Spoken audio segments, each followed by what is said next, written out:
네, 안녕하세요. 올로바다 네트의 김민준. 지경입니다. 네, 이제 11주차 리뷰로 돌아왔습니다. 사실 이제 녹화가 조금 늦어졌는데 제가 어, 개인적인 이슈가 조금 있었어서 녹화가 늦어졌습니다. 이 부분에 대해서는 일단 양해 말씀을 드리고 이제 시작을 하도록 하겠습니다. 늦은 만큼 좀 빠르게 시작을 해보도록 하죠. thursday 풋볼 경기부터 출발을 해보겠습니다. 워싱턴 커맨더스랑 필라델피아 이글스의 맞대결이었는데 26대 18로 이글스가 승리를 가져갔습니다. 사실 NFC 이스트 지구 우승 후보 두 팀의 이제 대결이었죠. 예. 음, 앞으로 또 2차전이 이제 뭐 예정되어 있기는 하지만 어쨌든 기선제압을 위해서 또 중요했던 게임이었는데 일단 홈팀 이글스가 먼저 이겼고 사실은 이제 이글스의 키커 제이크 엘리엇이 필드골 두 개, 그다음에 엑스트라 포인트 한 개를 놓치면서 사실 음, 3쿼터까지는 이글스가 이제 6득점에 그쳤었어요. 그래서 좀 힘든 그런 이제 경기 초중반이 됐었었는데 결국 4쿼터에 대역전승을 거뒀던 것이 이글스에게 가장 중요한 뭐 경기의 흐름이었다. 이렇게 좀 설명을 드려야 될 것 같습니다. 네. 그러니까 점점 더 이제 세이컨 바클리에 대한 이제 아쉬움이 자이언츠 입장에선 좀 더 커질 것 같고 이글스는 정말 잘 데리고 왔습니다. 이날도 이제 세이컨 바클리가 또 눈부신 활약을 또 보여줬는데 이날 그 두 점 차에 되게 근소한 리드를 지키고 있던 4쿼터 한 중반쯤에 거의 뭐 한 20초 사이에 23야드짜리 러싱 터치다운 그리고 39야드짜리 러싱 터치다운 두 개를 연달아 만들어내면서 완전히 그 홈팬들을 이제 열광의 도가니로 빠뜨렸습니다.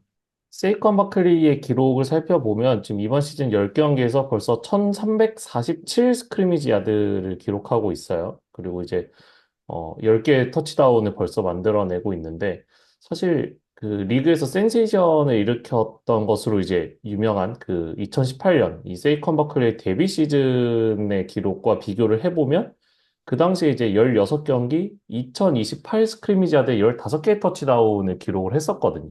근데 음, 이제 아직 뭐 시즌 후반기가 남아 있고 바클리가 최종적으로 어떤 기록을 만들어낼지는 모르겠지만 어, 그냥 단순하게 이제 n분의 1로 이제 페이스를 계산해 봤을 때 2018년보다 지금 더 좋은 기록으로 향해서 가고 있는 것이 지금의 바클리거든요. 음.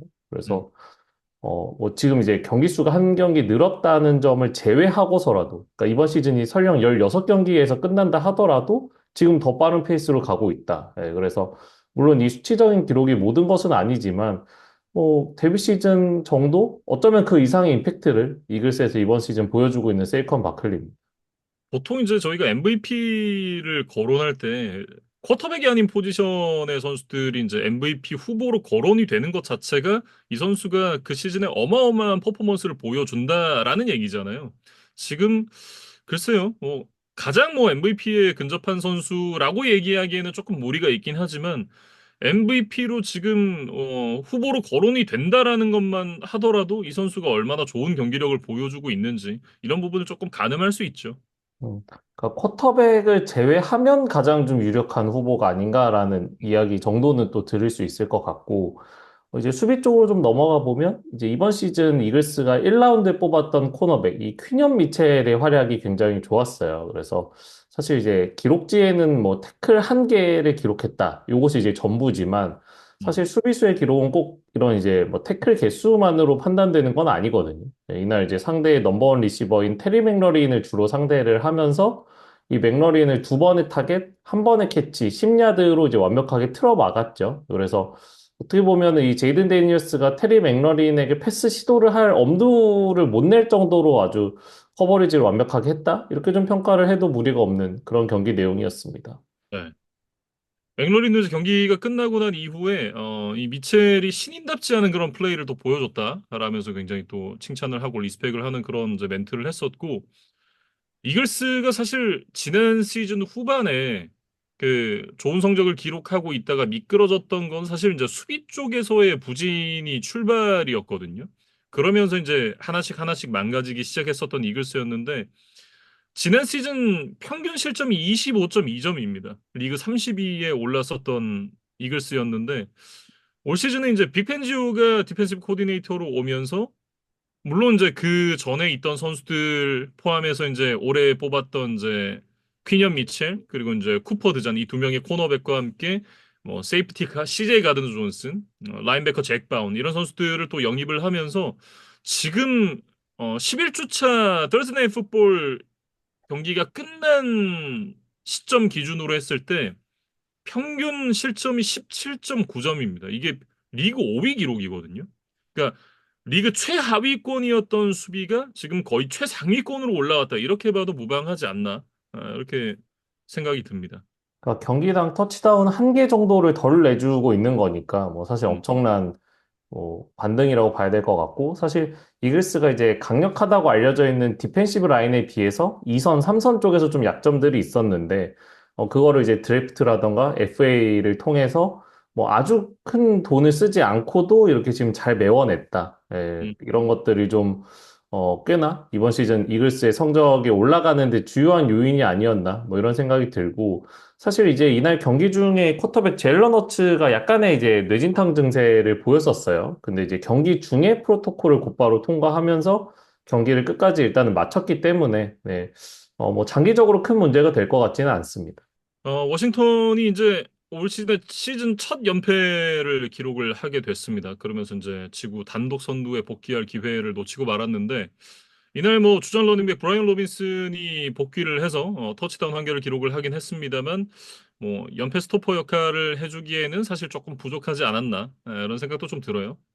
워싱턴으로서는 결국 이제 4쿼터 경기 흐름이 좀 아쉬웠죠. 일단 이제 10대 12로 역전을 허용한 상황에서 필드골 레인지까지 전진을 했는데 여기서 필드골을 시도하는 것이 아니라 이 포스 앤 투, 고 포릿을 시도했다가 이제 공격권을 넘겨주는 그런 과정들이 좀 있었거든요. 근데 이제 일단 뭐 스냅 과정부터 데니얼스가 공을 안전하게 확보하는데 좀 시간이 오래 걸렸고 이후에 뭐 오른쪽으로 이제 돌아 나가면서 이제 러싱을 시도를 했는데 이것이 이제 수비에 막혔거든요. 그래서 뭐 원래 패스를 생각을 하고 있었던 건지는 잘 모르겠어요. 근데 어쨌든 스냅 과정에서 어쨌든 시간이 걸리다 보니까 러싱을 좀 강제당할 수밖에 없는 상황이 아니었나. 뭐 개인적으로 그렇게 좀 추측을 하고 이후에 뭐 바클리의 터치다운, 그 다음에 다시 데니얼스가 인터셉션, 그 다음에 이제 또 바클리의 터치다운이 나오면서 순식간에 점수차가 16점 차로 벌어지고 말았거든요. 네, 그래서 남은 시간을 고려했을 때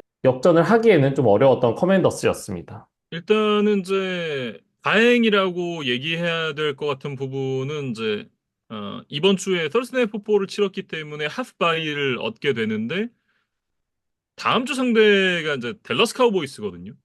댈러스 카우보이스가 뭐 평소 같았으면 뭐 마냥 쉬운 상대는 당연히 아니겠지만 올 시즌의 카우보이스는 사실상 글쎄요 까다로운 상대라고 얘기하기도 조금 어려운 그런 팀이 됐기 때문에 충분히 이제 경기를 준비할 여유가 있는 상황에서 지금 약체로 꼽히는 댈러스 카우보이스를 다음 주에 만난다는 건 연패가 길어지지 않을 가능성이 높다라는 부분인 거죠. 이런 부분이 그나마 좀 다행이라고 봐야 될 것 같습니다. 다음 경기로 넘어가 보도록 하죠. 그린베이 패커스와 시카고 베어스의 경기입니다. 20대 19로 그린베이 패커스가 승리를 가져갔습니다. 어, 패커스가 베어스를 만나서 글쎄요, 졌던 기억이 잘 없거든요. 뭐 어쨌든 이날도 이제 승리를 가져가는 데는 성공을 했습니다. 근데 그 과정이 참 쉽지만은 않았어요. 음. 그러니까 이 끝내기 필드골 시도를 블락으로 막아내면서 극적인 승리를 거뒀는데 이게 지난주에 칩스와 브론코스와의 경기에서도 비슷한 결말이 있었죠. 사실 1년에 한 번 나올까 말까 한 어떤 뭐 게임 엔딩 스토리 중에 하나인데 이게 이렇게 2주 연속 나왔다는 것도 좀 재밌고 어쨌든 이제 그 블락을 한 주인공에 대해서 좀 조명을 해보면 지난 시즌 드래프트 6라운드에 뽑혔던 2년차 디펜시브 태클 칼 브룩스라는 선수가 이 상대 라인맨들과의 싸움에서 이제 우위를 점하면서 갭을 이제 사실상 뚫어냈어요. 예, 그러면서 이제 약간 이제 블록을 위해서 손을 높게 들었는데 거기에 이 베어스 키커 카이로 산토스의 그 46야드 필드골이 걸리면서 그린베이가 극적인 승리를 거뒀습니다. 네. 이날 이제 그 크리스티안 왓슨이 네 번의 캐치에 무려 150야드를 전진을 하면서 또 최고의 활약을 보여줬고, 그 뭐 내용들을 좀 살펴보면 정말 타이트 윈도우 상황에서 정확하게 공을 캐치해낸 그런 장면들, 혹은 왓슨이 있던 위치에서 공이 패스가 좀 정확하게 날아오지 않은 조금 이제 거리가 있는 그런 패스가 왔는데도 멋진 다이빙 캐치를 만들어내면서 공을 잡아낸 이후에 곧바로 일어나서 이제 또 야드 애프터 캐치를 만들어내는 좀 그런 뭐라고 해야 될까요? 정말 그 이날은 빅 플레이를 많이 만드는 그런 이제 명장면들을 또 많이 보여줬습니다. 음. 그리고 이제 코너백 자이어 알렉산더 얘기를 좀 해봐야 될 것 같은데, 최근에 또 부상이 있으면서 3주 만에 복귀전을 치렀었거든요. 근데 이날 또 무릎 후방 십자인대 쪽에 부상을 당하면서 10개 정도의 스냅만 참여를 하고 음. 경기에서도 빠졌어요. 그래서 뭐 시즌 아웃까지는 아니겠지만 또 일정 기간 이제 결장이 좀 예상이 된다. 뭐 이런 뉴스들을 제가 확인을 했는데, 어쨌든 패커스가 지금 뭐 정규리그에서만 뭐 플레이오프로 올라가는 게 목표인 팀은 아니기 때문에 결국 플레이오프에 가서는 뭐 좋은 쿼터백, 좋은 리시버들을 계속해서 상대를 해야 되잖아요. 예, 음. 그러려면 이 자이어 알렉산더의 뭐 존재는 좀 필수적이라고 보여지는데 이 알렉산더가 사실 최근 몇 년 동안 계속 좀 부상으로 고생을 하고 있다는 점이 패커스에게는 좀 걱정거리가 아닌가 싶습니다. 그리고 이제 베어스가 이날 경기 전까지 3연패에 빠져 있는 상황이었고 그린베이 패커스 상대로는 10연패였거든요. 근데 그걸 다 끊어낼 수 있는 좋은 기회였는데 결국 이제 그 기회를 놓치고 말았다. 이렇게 얘기를 해야 될 것 같고 지금 4승 6패를 기록을 하게 됐거든요. 이 경기까지. 점점 더 이제 플레이오프와는 거리가 멀어지고 있는 베어스입니다. 뭐 지구 우승은 이제 워낙 격차가 뭐 라이언스, 뭐 바이킹스 등과 이제 많이 벌어져 있고 와일드 카드도 지금 이대로라면 쉽지 않겠다라는 생각이 점점 드는 상황이에요. 네, 음. 근데 뭐 그럼에도 불구하고 뭐 긍정적인 이야기를 좀 해보자면 지난주에 이제 오펜시브 코디네이터 쉐인 왈드론을 경질하고 이제 토마스 브라운을 승격을 시켜서 뭐 첫 경기를 치렀었던 게임이었거든요. 근데 어쨌든 공격에서는 뭐 아주 많은 득점을 결과적으로 만들어내지는 못했지만 뭐 여러 지표에서 좀 반등을 하는 그런 사인들이 좀 보였습니다. 그래서 뭐 서드다운 이후에 컨버전 확률이라던가 뭐 토탈 전진 야드, 볼 점유 시간, 그러니까 이런 어떤 공격이 얼마나 좀 원활하게 잘 돌아갔느냐, 얼마나 주도권을 가졌느냐라는 거를 좀 살펴볼 수 있는 그런 지표들에서 유의미한 변화들을 좀 찾아볼 수가 있었고, 비록 이제 필드골 블락을 당하면서 그것이 결승점으로 이어지지는 못했지만 그 마지막 3분을 남기고 시작했던 공격에서 케일러 윌리엄스가 팀을 필드골 레인지까지 끌고 갔다는 것. 어쨌든 쿼터백으로서 최소한의 역할을 해냈다는 것 자체는 또 높은 점수를 줄 만한 상황이거든요. 음. 그래서 뭐 결과적으로는 그게 득점이 되진 않았지만 이날 마지막 드라이버에서 자신의 공격을 수행했던 것들을 좀 돌이켜 보면서 좀 긍정적인 자양분으로 삼아야 될 것 같습니다. 네. 다음 경기는 잭슨빌 제기어스와 디트로이트 라이언스의 경기입니다. 이 경기 52대 6으로 라이언스가 승리를 가져갔습니다. 라이언스가 승리를 가져갈 거다라고 생각을 안 하신 분들은 거의 없으셨을 것 같은데 이렇게 큰 점수 차로 경기를 이길 거라고 생각하신 분들은 글쎄요 그렇게까지 많지는 않으셨을 것 같아요. 라이언스가 지금 이제 8연승이죠, 벌써. 그러면서 지금 9승 1패인데 이게 1934년, 그러니까 이제 슈퍼볼 시대 이전으로 돌아가야만 라이언스의 이런 이제 상승세를 찾아볼 수 있을 정도로 정말 엄청난 기세를 보여주고 있고, 사실 뭐 지난주에 워낙 많은 인터셉션을 던졌던 제러드 고프의 재활 경기가 될 것이다라는 말씀을 좀 우스갯소리로 드렸었는데, 어떻게 보면 그게 좀 현실이 됐던 것 같아요. 음. 이번 주에는 이제 터치다운 패스 4개와 함께 퍼펙트 패스 레이팅을 기록을 했습니다. 이 퍼펙트 패스 레이팅을 2번 이상 기록한 선수를 제가 찾아봤는데 딱 8명이 있더라고요. 이게 4번씩 기록했던 선수가 빅벤이랑 라마 잭슨 2명, 그리고 이제 3번씩 기록했던 선수가 톰 브레이디, 페이튼 매닝, 커트 워너 이렇게 3명이 있고, 그리고 이제 크랙 모튼, 켄 오브라이언이라고 이제 옛날 선수들 2명과 함께 제러드 고프가 새롭게 이제 이름을 올려놓게 됐는데 이 8명의 선수들 중에 이 퍼펙트 패스 레이팅을 기록을 하면서 400 플러스 야드와 함께 패스 레이팅을 기록한 선수는 제러드 고프가 유일하다 그래요. 음. 그러니까 이게 뭐 추측을 해보면 그렇게 야드가 이제 굉장히 많아지게 되면 결국에는 패스 시도를 많이 했다는 뜻이고 그것이 결국에는 뭐 일정 부분 뭐 턴오버의 가능성도 높아지는 거고 패스 실패의 가능성도 그만큼 높아지는 거니까 퍼펙트 패스 레이팅을 기록한다는 점에 대해서는 좀 패스 시도 많은 게 이제 오히려 불리할 수 있거든요. 근데 이제 고프가 그런 것들을 이겨내고 퍼펙트 패스 레이팅을 다시 한번 기록을 했다. 예, 이 부분에 대해서 좀 주목을 해야 될 것 같습니다. 네. 이날 뭐 라이언스의 선수들도 신나게 스탯을 쌓았죠. 아몰라 세인트 브라운이 11개의 캐치로 161야드에 터치다운 2개. 그러면서 이제 8경기 연속 터치다운을 기록을 하게 됐습니다. 이게 프랜차이즈 신기록이고 제이미스 윌리엄스도 이제 124야드에 터치다운 하나를 기록을 했습니다. 그리고 이제 데이비 몽고메리와 자미르 깁스 두 러닝백이 218 스크리미지 야드와 3개 터치다운을 합작을 했거든요.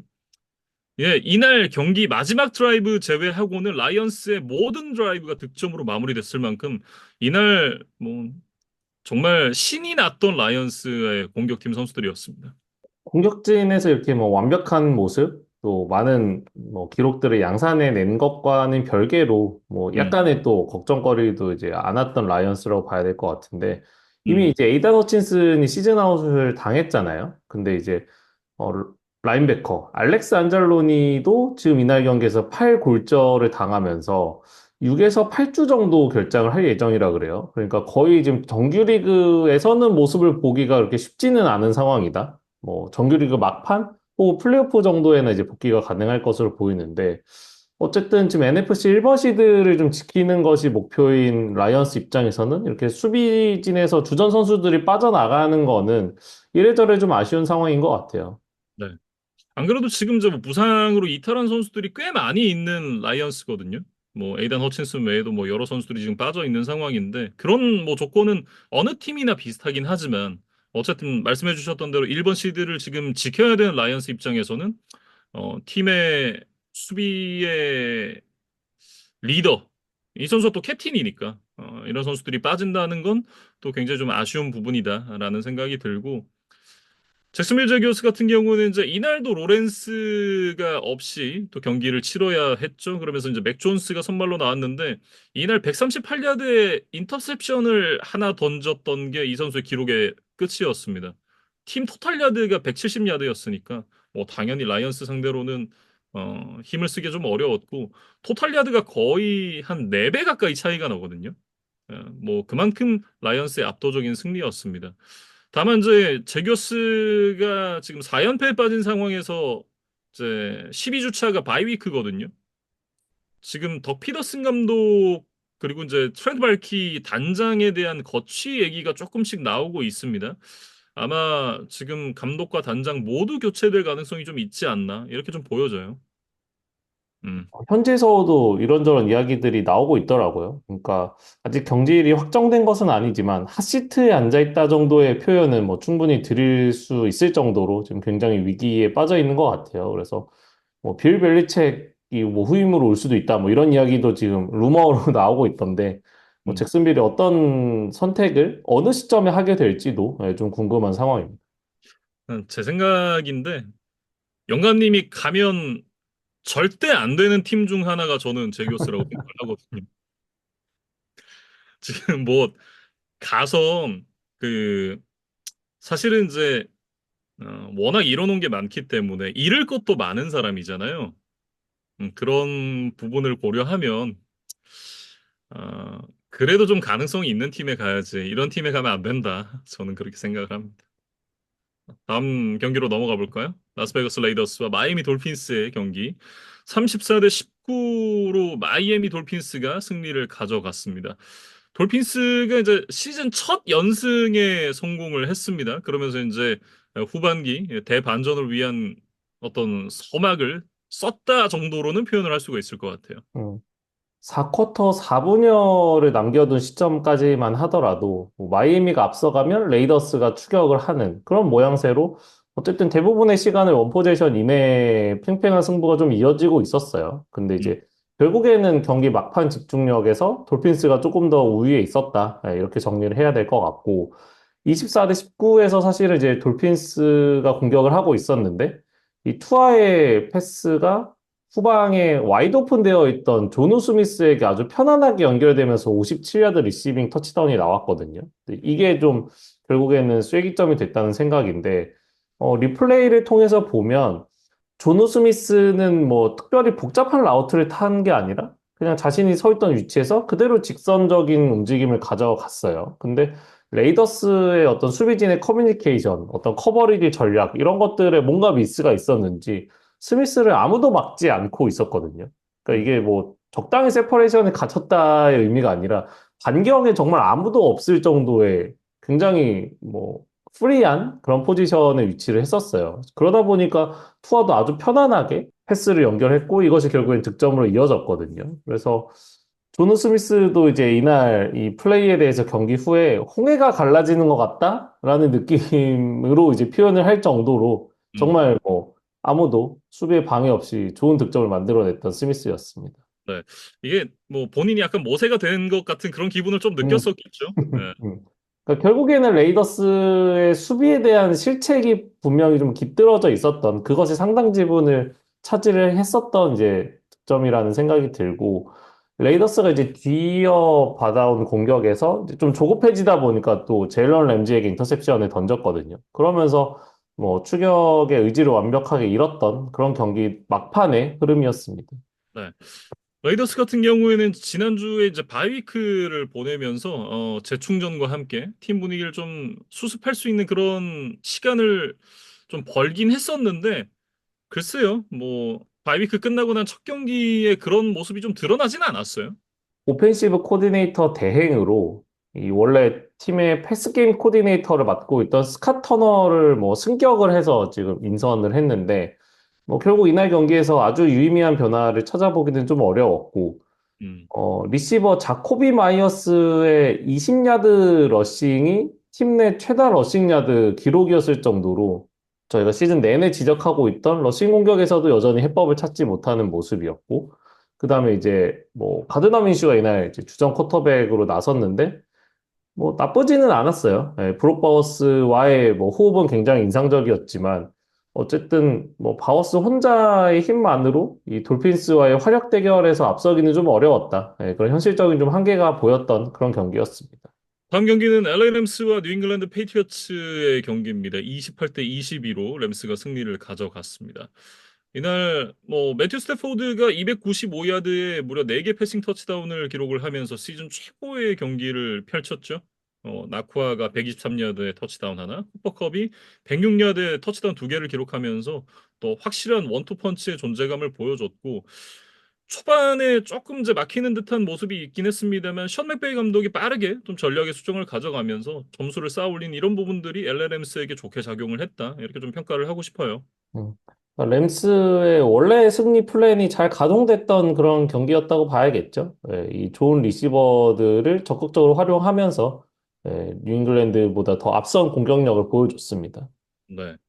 뭐 일단 램스의 수비가 블리츠를 좀 적절하게 섞어가면서 초반에 공격이 잘 안 풀리는 그런 상황을 잘 버텨줬고 특히 그 브레이든 피스크의 스트립색, 코비 터너의 리커버가 곧바로 나쿠아의 이제 터치다운으로 연결이 됐던 그런 부분이 또 경기에서 중요한 역할을 하기도 했었거든요. 이런 부분들이 좀 공수 양면에서 밸런스가 좋았다. 이렇게 좀 얘기도 하고 싶은데 뭐 전반적으로 뭐 기억에 남는 좀 아쉬운 부분들은 그런 거죠. 그 조슈아 카티가 전반 막판에 26야드짜리 필드골을 실패한 그런 부분이 좀 오게티가 되긴 했었는데 어쨌든 경기를 승리로 가져갔으니까 해프닝 정도로 좀 생각을 하고 넘어갈 수 있는 부분이 되긴 했어요. 다만 이제 이게 처음이 아니라는 거는 조금 이제 고민을 해봐야겠지만 일단은 승리를 가져갔고 어, 근데 패치 상대로는 조금 더 경기 초반에 좀 점수를 벌리기도 했었던 부분이 있으니까 이게 조금 더 일찍 경기를 마무리를 짓고 뭐 선수들에게 휴식을 줄 수 있는 그런 경기가 됐어야 사실은 좋은 경기인 거거든요. 근데 그러지 못했던 부분은 램스로서도 좀 아쉽다고 봐야겠죠. 음. 그리고 이제 패트리어츠 이야기로 넘어가 보면 뭐 앞선 이제 타이탄스라던가 뭐 베어스 같은 팀들 상대로는 수비가 어느 정도 좀 내성이 있는 모습을 보여줬지만 음. 랩스라는 이제 조금 한 단계 더 좀 수준이 높은 공격팀을 상대로는 좀 힘겨워하는 모습이었다. 이렇게 정리를 해야 될 것 같아요. 베어스 리뷰 때 그런 얘기를 했던 기억이 나요. 이게 뽀록인지 아닌지는 내가 다음 경기들을 좀 지켜봐야 된다라고 이제 말씀을 드렸던 기억이 나는데 뽀록이라는 게 증명이 됐죠. 물론 이제 시즌 초반의 어떤 모습들에 비하면 더 나아진 모습 같긴 한데 이날도 뭐 색도 하나도 기록을 하질 못했었으니까 뭐 램스 상대로는 힘을 전혀 못 썼다. 근데 램스가 올 시즌에 보여주고 있는 모습 자체가 어느 정도 기복이 있는 모습이고 확실히 정상 컨디션에 있는 그러니까 최정상급의 팀은 아니잖아요. 그런 팀을 상대로도 힘을 못 썼다라는 건 아직은 갈 길이 멀다라는 그런 생각을 저는 개인적으로 좀 하게 됐던 것 같고 일단 그나마 수비 쪽에서 긍정적인 부분은 그런 거였죠. 크리스찬 발모가 일단 건강하게 복귀를 했고 40%의 스냅에 참가를 했어요. 뭐 복귀해서 뭐 중간중간 이렇게 의미 있는 모습들도 조금씩 있긴 했었는데 어쨌든 건강하게 복귀를 했다는 것 자체가 가장 긍정적이다. 이렇게 보여집니다. 음. 그다음에 이제 드레이크 메이 같은 경우는 사실은 뭐 패트리어츠의 오라인이 지금 뭐 충분한 지원을 해줄 수 있는 상황은 아닌 상황에서 네, 음, 어쨌든 뭐 70%가 넘는 패스 성공률에 뭐 280야드 이상을 던졌어요. 그러면서 패싱 야드 기준으로는 또 이번 시즌 가장 많은 야드를 던지기도 했고 뭐 두 개 터치다운을 던지기도 했으니까 뭐 패배와는 상관없이 그래도 좀 분전을 했다 이 정도로 이야기를 해야겠죠. 네. 이게 드레이크 메이는 이제 더 이상 뭐 잘했다 뭐 이런 얘기를 할 필요가 없는 선수가 된 것 같아요. 그러니까 이 선수가 중간에 이제 선발로 나오기 시작을 해서 현재까지 보여줬던 모습만 놓고 보더라도 드레이크 메이가 이 정도는 해줄 수 있는 선수구나라는 거를 이제는 좀 증명을 했다라고 저는 생각을 하거든요. 다만 그렇다고 해서 경기력이 완벽했느냐? 또 그런 건 아니에요. 마지막에 또 인터셉션을 던지면서 마지막 추격할 수 있는 기회 이런 부분들이 충분히 있었는데 그런 걸 살리질 못했으니까. 다만 이제 이 정도의 활약은 이제 상수로 깔고 갈 수 있는 선수가 됐다. 소위 말하는 계산이 선한 선수다라는 그런 이미지가 생긴 것만으로도 굉장히 큰 소득이 아닐까 저는 그렇게 생각을 합니다. 근데 이제 그 드레이크 메이와는 좀 반대로 제러드 메이어 감독의 경기 운영이나 코칭 능력은 저는 개인적으로 굉장히 좀 기대 이하거든요. 너무 좀 보수적인 경기 운영을 한다라는 그런 느낌이 있고 특히 이 경기에서도 54야드짜리 필드골을 시도할 수 있는 상황에서 펀트를 찬다거나 2야드를 남겨놓고 이제 포스다운 상황에서 컨버전 시도 없이 바로 필드골로 마무리를 한다던가 이런 부분들은 이게 그런 거죠. 추격을 해야 되는 팀이 가져가야 되는 그런 전략은 사실 아니잖아요. 그러니까 상황에 맞는 풋볼, 시츄에이션 풋볼을 해야 된다 뭐 이런 얘기를 저희가 많이 하는데 3쿼터에 17점 차로 추격을 해야 되는 팀이 이런 결정을 하는 거는 저는 좀 많이 잘못됐다라고 생각을 하고 있고 그 인터뷰 끝나고 나면 이제 그런 얘기를 해요. 경기 이후에 그때는 그게 최선이라고 생각을 했다. 사실 이런 얘기는 아무나 할 수 있는 거거든요. 이게 프로는 항상 그 성적과 결과로 얘기를 하는 거잖아요. 이게 만약에 제가 이제 어 저는 이제 그 중개업자니까 중개를 하러 가서 개 못했어요. 근데 그 상황에서 저라고 최선을 안 다했겠어요? 그렇지는 않을 거거든요. 그러니까 최선을 다하는 건 기본이고 어쨌든 결과 퍼포먼스로 얘기를 해야 되는 게 프로의 세계인데 어, 물론 이제 첫 해니까 뭐 모든 게 완벽할 수는 없겠지만 오히려 그렇기 때문에 시행착오를 조금 더 많이 해봐야 된다라고 생각을 하거든요. 이런 상황에서 해보니까 안 되더라와 안 될 것 같으니까 하지 말자는 좀 다르잖아요, 내용이. 해보고 안 되는 것도 나중에 경험이고 이게 자산이 되는 건데 너무 보수적으로 경기 운영을 하는 것 같다에 대한 그런 좀 아쉬움이 저는 많이 있습니다. 음. 그러니까 기본적인 거죠. 앞서고 있을 때는 조금 보수적으로, 네, 음, 뒤지고 있을 때는 약간의 모험을 통해서 좀 분위기 반전을 노리는 뭐 그런 것들이 이제 뭐 모든 승부의 세계에 통용되는 좀 기본이라고 생각을 하는데, 예, 뭐 그런 것들이 좀 보이지 않았다. 예, 이런 것들이 약간 팬들의 실망감을 불러일으킬 만한 그런 의사결정이었던 것 같습니다. 네. 뭐 그와는 별개로 어쨌든 패배했다는 것 자체는 어쨌든 피익 욕심이 있는 저로서는 나쁘지 않은 결과였다. 이렇게 마무리를 한번 해보겠습니다. 다음 경기로 넘어가 보죠. 클리블랜드 브라운스와 뉴올리언 세인츠의 경기 35대 14로 세인츠가 승리를 가져갔습니다. 뭐 리그를 대표하는 이 멀티 포지션 플레이어 중에 하나가 이 테이섬 힐인데 이날 정말 뭐 조금 식상한 표현이지만 이제 홍길동처럼 필드 곳곳에서 나타나면서 맹활약을 했고 뭐 그 활약을 바탕으로 이제 브라운스를 대파를 했습니다. 감독을 지금 이제 교체를 한 세인츠인데 보통 이제 감독 교체를 시즌 중에 한다는 거는 이제 그 팀의 성적이 안 좋았다는 뜻이고 뭐 어떤 인물이 들어온다 하더라도 분위기를 곧바로 바꿔서 연승을 달리는 거는 굉장히 좀 어려운 일이라고 생각하거든요. 근데 어쨌든 그거를 해냈다는 것만으로도 좀 인정을 해줘야 되지 않을까? 이 리치 감독 대행에 대해서. 네, 그런 네. 생각이 드는 결과였습니다. 이날 테이서밀이 정말 뭐 그 리그를 대표하는 스위스 아미 나이프답게 정말 별일을 다 했어요.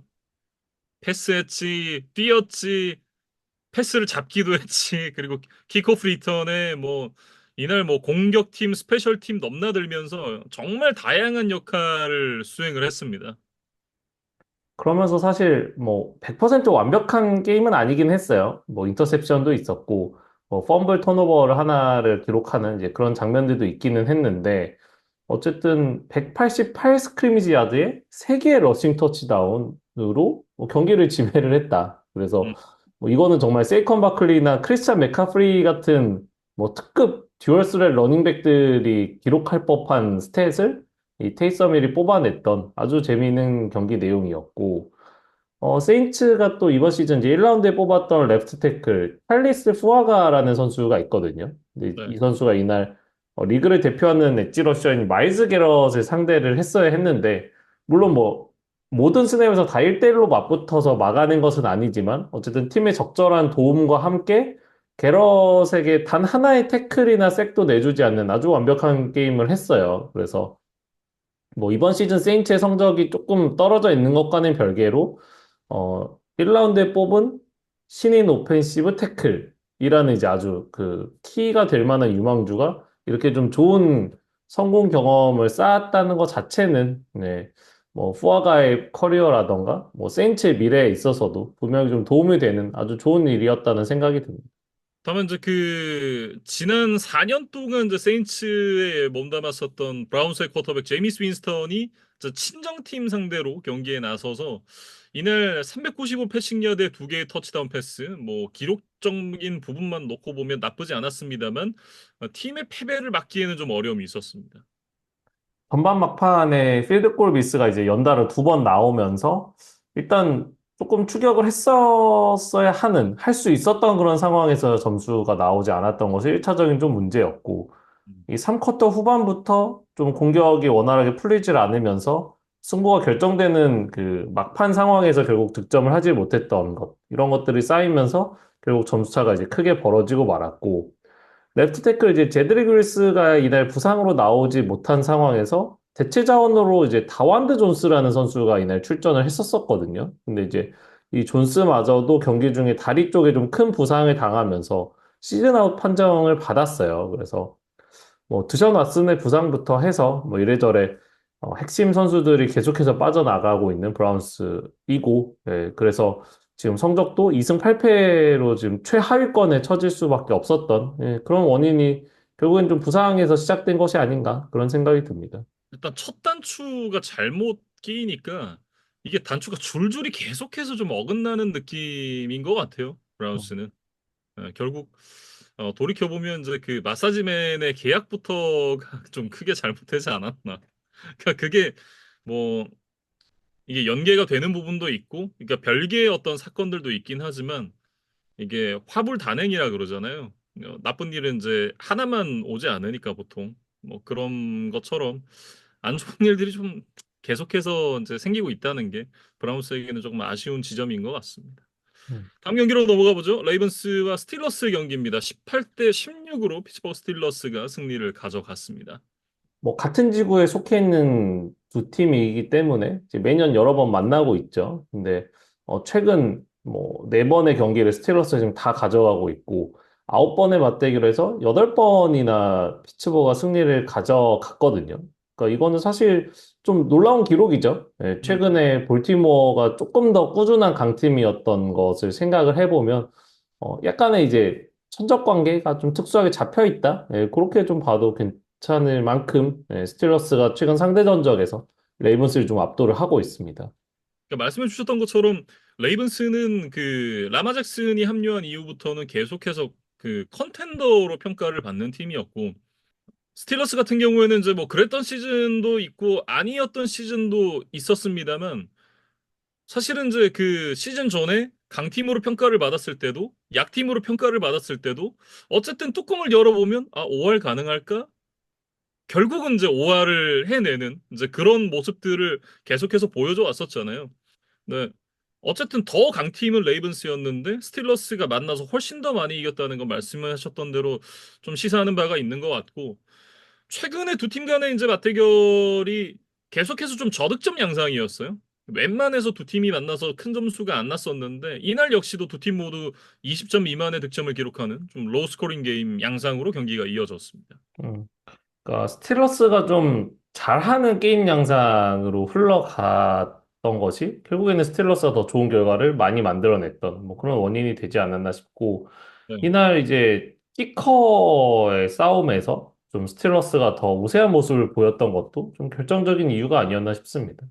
보통 저희가 이제 이렇게 그 키커 차이라는 이제 표현을 쓰면서 키커 때문에 승부가 갈렸던 경기를 얘기를 하게 되면 그리고 이제 그 경기가 특히 레이븐스의 경기였을 경우에 보통 이제 저스틴 터커의 칭찬으로 이어졌던 경우들이 뭐 대부분이라고 얘기하기에도 그냥 다였거든요. 그 저스틴 터커에 대해서 이제 키커 차이 얘기를 하면서 안 좋은 얘기를 했던 적이 저는 기억이 안 나는데 오늘은 조금 다릅니다. 그러니까 올해 뭐 구영애 선수 마찬가지, 그 에반 맥피어슨 마찬가지.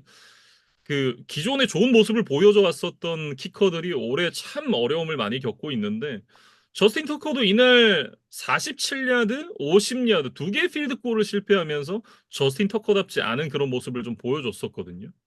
그러니까 결국 팀이 두 점 차로 졌으니까 본인에게도 굉장히 좀 아쉬움이 많이 남는 그런 결과였을 것 같고 이게 뭐 47, 50이면 거리가 아주 가깝진 않긴 해도 저스틴 터커니까 이 선수가 통산 보여줬던 그 모습들을 생각을 하면 좀 많이 아쉽다라고 얘기를 해야겠죠.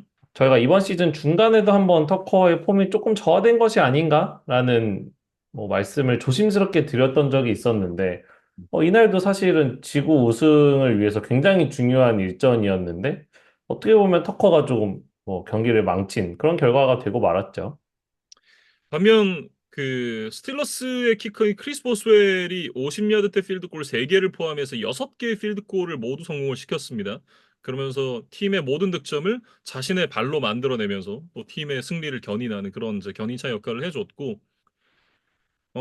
양 팀의 이제 경기 자체가 워낙 저득점 경기였던 만큼 이 양 팀의 수비가 굉장히 좀 빛을 발했던 그런 경기였던 것 같아요. 스틸러스는 특히 이제 자신의 팀 컬러에 걸맞는 강력한 수비를 앞세워서 또 3개 턴오버를 만들어냈거든요. 네, 그 중심에는 원래 레이븐스에서 뛰었던 그리고 현재는 스틸러스에서 뛰고 있는 패트릭 퀸이 있었습니다. 패트릭 퀸이 이날 라마 잭슨의 스크린 패스를 차단을 하면서 펌블을 유도하는 이제 그런 모습이 있었고 스틸러스 디펜스 전체로 보더라도 라마 잭슨을 이제 40%대 패스 성공률로 묶었다. 네, 음, 뭐 라마 잭슨은 이번 시즌에도 MVP 후보에 오를 만한 활약을 하고 있었던 점을 감안하면 스틸러스의 수비가 역시 라마 잭슨을 공략하는 방법을 좀 잘 알고 있다. 네, 음, 이렇게 이야기를 좀 해야 될 것 같습니다. 네. 그러니까 지금 라마 잭슨의 패스 성공률을 40%대로 이제 제한을 했다라고 말씀을 하셨는데 올 시즌 라마 잭슨의 패스 성공률이 60% 밑으로 내려간 적이 단 한 번도 없거든요. 그거를 감안하면 이거는 굉장히 좀 대단한 수비였다라고 얘기를 해야 될 것 같고 패싱 야드 자체도 뭐 207야드, 러싱 역시도 46야드 정도로 제한을 했으니까 어 이거는 뭐 스틸러스의 수비가 뭐 게임을 다 잡았다라고 얘기를 해도 좀 과언이 아닌 것 같아요. 뭐, 그리고 이제 레이븐스도 패하기는 했지만, 뭐 상대의 이제 네 번의 레드존 트립을 모두 필드골로 이제 결국 터치다운을 주지 않았다는 게 포인트라고 봐야겠죠. 예, 그런 이제 수비 집중력, 뭐 골라인 스탠드 능력, 이런 것들은 어느 정도 보여줬던 게임이라는 생각이 들고, 뭐, 이날 패하기는 했지만 수비진 쪽에 좀 책임을 묻기는 어려운 게임이었다. 예, 이런 생각은 듭니다. 근데 네. 이제 레이븐스가 지금 슈퍼볼 내지 우승을 노리는 입장에서 일단은 지구 우승을 해놓고 최대한 높은 시드로 출발하는 게 이제 당연히 유리한 거잖아요. 근데 지금 뭐 1번 시드는 고사하고 지금 지구 우승 자리마저도 장담을 할 수 없는 위치이기 때문에 레이븐스 입장에서 조금 초조하지 않을까? 그리고 결국에는 스틸러스를 어떤 식으로든 좀 넘어서야 한다라는 명제를 다시 한번 또 새기고 이 경기를 마무리하지 않았을까? 그런 생각이 좀 듭니다. 스틸러스는 이제 저희가 녹화를 하고 있는 시점에 경기를 이미 치렀습니다. 더스데이 나이트 풋볼 경기를 브라운스와 치렀고 레이븐스가 이제 12주 차에 차저스 원정을 떠나게 됩니다. 하바볼이죠. 이제 형제의 맞대결이 이제 성사가 됐는데 2013년에 뉴올리언스의 이제 슈퍼돔에서 펼쳐졌던 슈퍼볼 47이 처음이자 마지막 하바볼이었어요. 그러니까 그 이후에 이제 짐 하바가 대학 무대로 떠나 있으면서 형제끼리 붙을 기회가 없었는데 11년 만에 맞대결이 성사가 됐습니다. 음, 그래서 그 스토리라인 때문에 또 전국 중계로 잡혔거든요. 그래서 아마 뭐 한국어 중계로도 만나보실 수 있지 않을까? 네, 그런 생각이 들기 때문에 팬들이 또 많은 관심을 갖고 이 경기 지켜봐 주시면 좋을 것 같습니다. 네. 다음은 미네소타 바이킹스와 테네시 타이탄스의 경기입니다. 23대 13으로 바이킹스가 승리를 가져갔습니다. 워낙에 또 체급차가 있는 두 팀이었던 만큼 뭐 모두가 예상했던 결과대로 경기가 마무리가 됐습니다. 음. 사실 뭐 객관적인 전력에서는 미네소타가 앞서고 있었긴 했습니다만 최근 그렇다고 해서 바이킹스의 흐름이 좋았던 것은 아니었어요. 특히 샘 다널드가 최근 두 경기에서 좀 많은 인터셉션을 던지면서 약간의 침체기를 겪는 것이 아닌가 뭐라는 생각을 좀 했었었는데 이날도 이제 첫 번째 공격에서 러닝백 에런 존스에게 그 공을 토스하는 과정에서 두 사람의 뭔가 호흡이 잘 맞질 않았어요. 그러면서 이제 이게 턴오버로 이어졌었는데 그래서 또 이게 계속 이어지나 트렌드가 뭐 그런 걱정도 있었습니다만 이후에는 좀 안정감을 찾으면서 팀을 승리로 이끌고 약간 이제 회복을 했다. 네, 이런 의미가 바이킹스에게는 좀 있었던 게임이었다는 생각이에요. 음. 이게 통계적으로 봤을 때 이제 바이킹스가 올 시즌 리그에서 가장 많은 블리츠를 시도하는 팀이라고 합니다. 37% 정도의 이제 블리츠를 가져가는 그런 팀인데 이날은 이제 블리츠를 거의 하지 않으면서도 윌 레비스를 괴롭히는 그런 또 모습을 수비가 보여줬고 이날 이제 앤드루 반 gin클 그리고 조나단 그린라드, 패트릭 존스 2세까지 3명의 선수가 7개 이상의 색을 기록을 하고 있습니다. 그리고 팀 전체적으로 봤을 때는 색이 35개거든요. 이게 리그 4위에 이름을 올리고 있는데 이 선수들이 이제 지금 페이스를 유지하면 어, 두 자릿수 색을 기록하는 선수가 3명이 나올 수도 있겠다. 이렇게 좀 보여져요. 음. 준수한 쿼터백, 그다음에 이제 리그 최고의 리시버, 그리고 이제 위력적인 수비까지 이 삼박자가 잘 조화를 이루면서 바이킹스가 지금 8승 2패까지 올 수가 있었어요. 그래서 뭐 디트로이트의 기세가 워낙 좋기 때문에 뭐 지구 우승을 최종적으로 차지할 수 있을지까지는 장담하기 어렵지만 어쨌든 플레이오프 진출까지는 뭐 꽤나 유력해진 게 아닌가 싶습니다. 음. 테네시 같은 경우에는 이날 그림 같은 장면이 하나 있었죠. 윌 레비스와 리시버 닉 웨스트브룩 아키네가 올 시즌 리그에서 가장 긴 거리 그리고 이제 테네시 타이탄스 프랜차이즈 역사상 최장거리 기록과 동률인 98야드짜리 터치다운 패스 플레이를 완성을 시켰습니다. 그런 이제 하이라이트 필름을 만든 것은 이제 굉장히 인상적이긴 했지만 이것이 뭐 승리로 이어지지는 못했고, 조금 아쉬웠던 요소들을 찾아보자면 15 러싱 야드에 그친 주전 러닝백 토니 폴라드도 음, 아쉬웠지만 팀 전체적으로 이제 13개의 페널티를 범하면서 90야드를 넘게 물러났었거든요. 그리고 대부분의 페널티가 또 전반에 집중이 됐었고 여러모로 좀 어수선한 모습을 보였는데 특히 이날은 이제 선수들뿐 아니라 이 루키 데뷔 시즌을 치르고 있는 이 감독, 이 브라이언 켈러한도 판정에 항의하다가 언스포츠맨 라이크 컨덕트 페널티를 받는 그런 모습들이 보였어요. 그래서 뭐 팀 분위기가 지금 안 좋고 이날도 결국에는 계속해서 끌려가는 흐름이었기 때문에 팀 분위기 쇄신을 위해서 뭐 이제 감독들이 전략적으로 항의를 하기도 하잖아요. 근데 뭐 그런 것들이 결과적으로 도움이 될 때도 있기는 하지만 그 정도가 지나치면 페널티를 받고 이것이 실질적인 손해로 이어진다는 경우의 수도 분명히 있단 말이죠. 예, 그래서 켈러한 감독이 그거를 좀 배웠던 경기가 되지 않았을까? 예, 그렇게 생각을 좀 해봅니다. 다음은 이제 인디애나폴리스 콜츠와 뉴욕 제츠의 경기로 가보겠습니다. 28대 27로 인디애나폴리스 콜츠가 승리를 가져갔는데요. 앤서니 리차드슨 선수가 이제 선발로 복귀를 하는 경기였죠. 이 경기에서 앤서니 리차드슨이 팀의 3연패를 끊어내는데 성공을 했습니다. 시즌 초반에 이제 워낙 부진하다 보니까 이제 조 플라코로 좀 대체가 됐었고, 한 두 경기 정도 이제 벤치에서 경기를 지켜봤었죠. 그런데 이제 플라코가 팀 코칭 스태프가 생각하던 모습이 또 나오질 않았기 때문에 다시 한번 리차드슨에게 기회가 주어졌고, 저희가 이거를 어떤 자극제로 삼고 좀 더 발전적인 모습으로 나올 수 있을 것인지가 좀 궁금하다. 이런 이야기를 드렸었는데, 적어도 이날만큼은, 네, 앤서니 리차드슨이 한결 좀 좋아진 모습으로 필드에 다시 나섰던 네, 그런 경기 내용이 있었습니다. 네. 그러면서 이제 이날 커리어 하이인 272 패싱 야드와 함께 패싱 터치다운 하나, 러싱 터치다운 두 개를 기록을 하면서 본인도 좋은 모습을 보여줬고 특히나 이제 그 경기 막판에 끌려가던 상황에서 역전 드라이브를 이끄는 그런 모습도 인상적이었습니다. 이게 단순히 이제 한 경기의 결과를 떠나서 이 선수가 부진한 경기력으로 인해서 선발 자리를 뺏겼고 그리고 그랬다가 이제 다른 선수도 부진을 해서 다시 선발 자리에 올라왔기 때문에 이 경기에서 어떤 모습을 보여주느냐가 뭐 올 시즌의 뭐 콜체 성적과도 직결이 되지만 앤서니 리차드슨 선수의 커리어 전체와도 어떻게 좀 직결이 될 수 있는 그런 경기였거든요. 물론 앞으로 남아있는 경기들도 중요하긴 하지만 역시 첫 단추를 어떻게 끼느냐가 굉장히 중요하잖아요. 그런 부분에서 앤서니 리차드스에게는 굉장히 중요한 경기였습니다. 그리고 어쨌든 한 경기이긴 하지만 예, 결과로 좀 증명을 해냈어요. 예, 그래서 앞으로도 좀 주전 기회를 뭐 남은 시즌 좀 특별한 또 변수가 없다면 그래도 플라코보다는 더 높은 확률로 계속해서 받지 않을까 그런 생각이 들고 음. 만약에 리차드슨의 커리어가 이대로 반등을 해서 예, 콜츠의 기대대로 좀 흘러간다면 이 지난 두 경기의 어떤 벤치로 내려갔던 것이 이제 해프닝으로 끝날 수가 있겠죠. 약간 그런 거죠, 이제.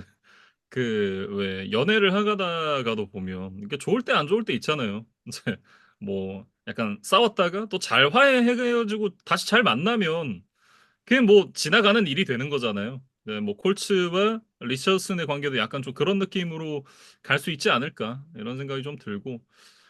어쨌든 이제 이날 경기 승리로 콜츠가 5승 6패를 기록을 하게 됐습니다. 어, 플레이오프 경쟁에는 아직까지 조금 희망이 있는 그런 상황이에요. 컨퍼런스 순위를 보면 7위까지가 플레이오프 진출이잖아요. 현재 콜츠가 8위에 올라 있고 뭐 아직 경기가 많이 남아 있기 때문에 뭐 한 경기 한 경기 잘 쌓아간다면 플레이오프 진출도 꿈만은 아니다라는 그런 이제 생각이 드는데 일단 다음 주 상대가 쉽지가 않습니다. 다음 주에 라이언스를 만나거든요. 일단 이 경기는 좀 쉽지 않은 경기가 될 것 같다. 이런 생각이 드네요. 음.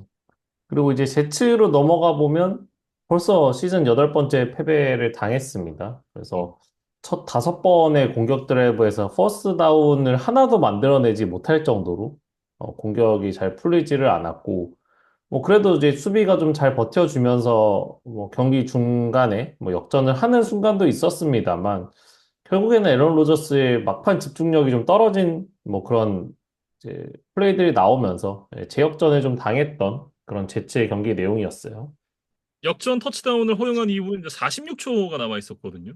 그 타임아웃이 없긴 했습니다만 보통 상식적으로 이제 그런 상황에서는 타임아웃이 없기 때문에 가장자리에 이제 리시버들을 보내놓고 이제 이 선수들이 세퍼레이션을 만들어 주기를 혹은 타이트 윈도우에서도 공을 잡아주기를 기대를 하면서 이제 사이드 쪽으로 이제 패스를 많이 던지잖아요. 혹은 그러다가 어 그 중앙 쪽이 비어 있는 틈을 이용해서 빅플레이를 만든다든지 뭐 이런 식의 플레이를 많이 갖고 가는데 뜬금없이 갑자기 레터럴 하다가 이제 뒤쪽으로 13야드를 물러나고 시간 다 태우고 그리고 이제 마지막에 또 세이글 당하면서 이제 그 경기가 그대로 끝이 났는데 이 드라이브 자체도 좀 이상을 했습니다만 이 경기에서도 로저스의 모습은 뭐 우리가 알던 로저스의 모습과는 거리가 멀었고 그러니까 이번 경기를 떠나서 그냥 이번 시즌 전반적으로 돌이켜 봤을 때도 우리가 알던 로저스의 모습과는 상당한 거리가 있거든요. 이게 뭐 에이징 커브인지 뭐 부상의 영향인지는 조금 더 저희가 시간이 지나봐야 명확하게 판단을 할 수 있을 것 같은데 어쨌든 어, 지금 현 시점에서는 한 팀의 선발 쿼터백으로 뛰기에는 적합한 선수가 아니다라는 생각을 누구나 할 수 있을 법한 그런 퍼포먼스였거든요. 그래서 그런지 지금 이제 로저스를 벤치에 앉히고 타이로 테일러에게 기회를 줄 수도 있다. 뭐 이런 얘기들이 지금 나오고 있습니다. 음. 정말 뭐 그런 일이 이번 시즌 중에 발생한다면 뭐 로저스 커리어에는 좀 큰 오점으로 남게 되지 않을까 그런 생각이 들고 사실 로저스라는 이름값을 제외하고 빼놓고 본다면 이 음, 정도 연봉을 받는 쿼터백이 이 정도 퍼포먼스를 보여준다?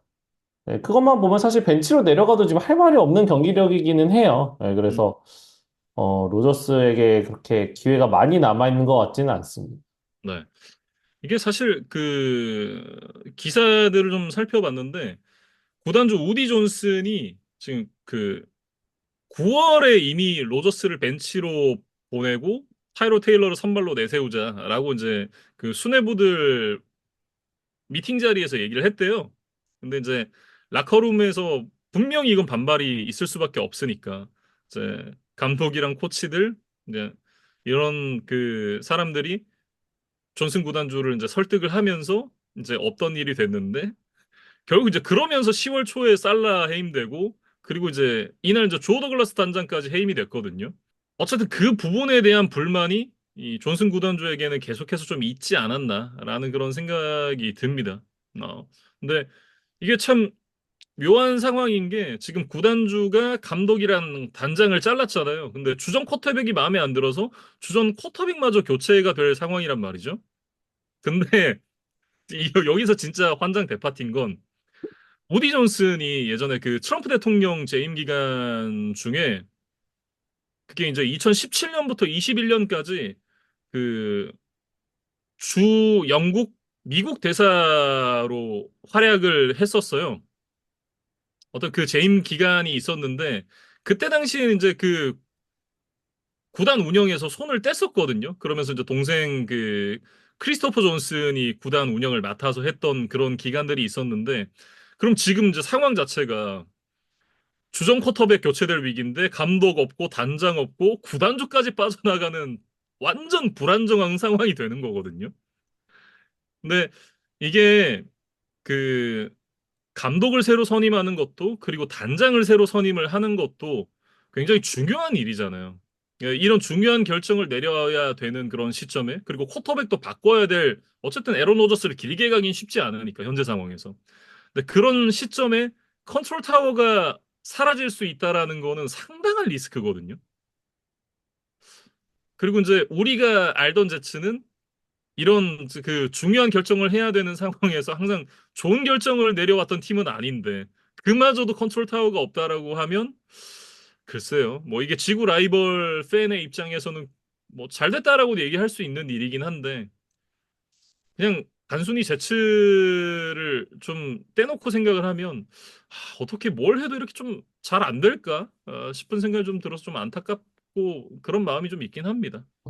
그러니까 이 우디 존슨 구단주 자체로만 보면 뭐 또 새로운 그 트럼프 정부 하에서 뭔가 역할을 맡고 이런 거에 대해서 뭐 좋은 일이라고 생각할 수 있겠죠. 예, 근데 이제 그것과는 별개로 이제 저희는 NFL을 다루는 뭐 그런 방송이고 네, 어쨌든 뉴욕 제츠라는 이제 뭐 팀, 뭐 혹은 법인의 이제 관점에서 보면 여러모로 지금 좀 흔들릴 만한 요소들이 많이 보인다. 예, 그렇게 좀 정리를 해야 될 것 같고, 제트기가 이제 난기류에 올라 있다라고 뭐 묘사를 하면 어떨까 싶은데, 이런 것들을 잘 헤쳐나갈 어떤 좋은 뭐 조종사가 누가 올 수 있을지, 이런 것들을 좀 지켜봐야 되는 상황인 것 같습니다. 네. 뭐 어쨌든 지금 소스들 나오는 거 봤을 때는 그 트럼프 대통령의 행정부에 합류할 가능성이 굉장히 높고 그리고 제안이 올 가능성 자체도 굉장히 높은데 그 제안이 오면 받아들일 가능성도 굉장히 높다고 해요. 뭐 거의 이 정도까지 뉴스가 나오는 거 보면 어 뭐 오피셜만 안 났지 어느 정도 얘기가 오고 가는 부분이 있지 않느냐. 이렇게 좀 충분히 추론이 가능한 부분이라 제츠의 앞날이 점점 더 좀 쉽지 않겠다. 뭐 이런 생각이 드네요. 뭐 여기까지 좀 마무리를 해보겠습니다. 다음은 애틀랜타 falcons와 덴버 브론코스의 경기입니다. 38대 6으로 덴버 브론코스가 승리를 가져갔습니다. 저희가 지난주에 그 덴버의 체급이 그렇게 높지 않다 이런 얘기를 했던 기억이 나는데 그 얘기를 들었을까요? 박살을 내놨어요. 덴버가 사실은 뭐 쉬운 경기가 아닐 것으로 예상을 했습니다. 뭐 NFC 사우스 지구 선두를 달리고 있는 이제 펠컨스였기 때문에 뭐 홈 경기라 하더라도 약간은 더 언더독의 위치에서 경기를 시작하지 않나라는 뭐 개인적인 생각이 있었습니다만 어쨌든 공수 모두에서 압도적인 퍼포먼스를 보여주면서 대승을 거뒀습니다. 네. 뭐 일단은 이제 저희가 그 얘기했었잖아요. 레이븐스, 칩스, 펠컨스로 이어지는 그 강팀들과의 3연전에서 1승 정도 챙겨가면 나쁘지 않다라고 이제 이런 얘기를 했었던 기억이 나는데 일단 1승은 챙겼어요. 음, 그런 결과를 갖고 왔기 때문에 일단 와일드카드 순위 싸움에서 또 좀 경쟁력이 있는 팀이다라는 걸 본인들이 좀 스스로 증명했던 그런 경기가 아니었나 이런 생각도 좀 들고요. 음. 쿼터백 보닉스가 뭐 개인 커리어 최고의 경기를 했는데 뭐 33번의 패스 시도에 28번 성공, 307 패싱 야드에 4개의 터치다운 패스를 기록을 했습니다. 그래서 사실 조시 레이놀즈가 이미 IR 리스트에 올라가 있는 상황에서 뭐 덴버가 이제 시즌 전에 뭐 제리 주디를 또 보내기도 했었고 이래저래 리시빙 옵션 자원이 그렇게 충분한 팀은 아니거든요. 그런데 이제 포틀랜드 서튼과 이제 다른 선수들을 골고루 활용하면서 이런 기록을 만들어냈다는 것이 좀 놀라웠고, 그다음에 이제 러닝백 자보트 윌리엄스도 이제 굉장히 힘이 좋은 선수 중에 하나인데 이날 한 5야드 부근에서 그 상대 저스틴 시몬스에게 붙잡히는 뭐 태클을 당했었는데 이거를 윌리엄스와 다른 덴버의 동료 선수들이 순식간에 몰려들면서 윌리엄스를 그대로 엔드존까지 밀어줬어요. 그래서 그 플레이가 뭐 덴버에게나 애틀랜타에게나 좀 멘탈적으로 많은 영향을 끼쳤던 플레이였던 것 같습니다. 경기 후에 이제 양팀 선수들이 그 플레이에 대해서 굉장히 이야기를 많이 했던데 어쨌든 덴버 선수들의 어떤 조직력, 그다음에 이제 승리에 대한 뭐 강한 의지 이런 것들도 엿볼 수 있는 그런 이제 멋진 장면이었어요. 그리고 이게 덴버의 지휘봉을 잡고 있는 션 페이튼 감독에게도 굉장히 의미가 있던 그런 승리였던 것이 덴버가 속해 있는 이제 AFC 서부지구 팀이 올해 이제 그 NFC 남부지구 팀들을 만나거든요. 어, 근데 이 남부지구 네 팀과의 맞대결에서 모두 승리를 했습니다. 이게 이제 NFC 사우스에서 굉장히 좀 오랫동안 몸을 담고 있었던 션 페이튼 감독 입장에서는 굉장히 좀 의미가 있는 또 그런 올 시즌의 이 맞대결 성적이 아닌가 그런 생각을 좀 해봐요. 음. 자신이 오랜 기간 몸담았던 세인츠를 포함해서 또 항상 지구 라이벌로 이제 경쟁을 해오던 뭐 펠컨스, 벅스, 뭐 팬서스까지 다 이제 격파를 했기 때문에 뭐션 페이튼 감독 입장에서는 여러모로 좀 기분이 좋지 않았을까 싶고 반면 이제 펠컨스는 지난주에 세인츠, 그다음에 이번 주 브론코스에게 이제 패하면서 시즌 첫 연패에 빠졌습니다. 근데 앞서 말씀드린 대로 그 상대들이 충분히 펠컨스가 넘어설 수 있을 것으로 예상을 했었던 상대들이었기 때문에 그런 팀들에게 졌을 때 사실은 조금 더 타격이 크게 오기 마련이거든요. 그래서 이래저래 펠컨스가 좀 위기에 봉착한 흐름으로 지금 가고 있어요. 일단 뭐 그 부상 때문에 컨디션이 좀 좋지 않았었던 타일러 알지어가 공격 스냅에 거의 투입이 되질 못했습니다. 이런 부분도 조금 이제 이날 경기가 점수 차가 크게 벌어지는데 뭐 영향이 있었다라고 봐야 될 것 같고 사실 이제 뭐 알지어 원맨 팀은 아니니까 뭐 그 핑계를 댄다고 하더라도 공격진이 좀 너무 부진했다라는 거는 부정할 수 없는 사실인 것 같습니다. 음.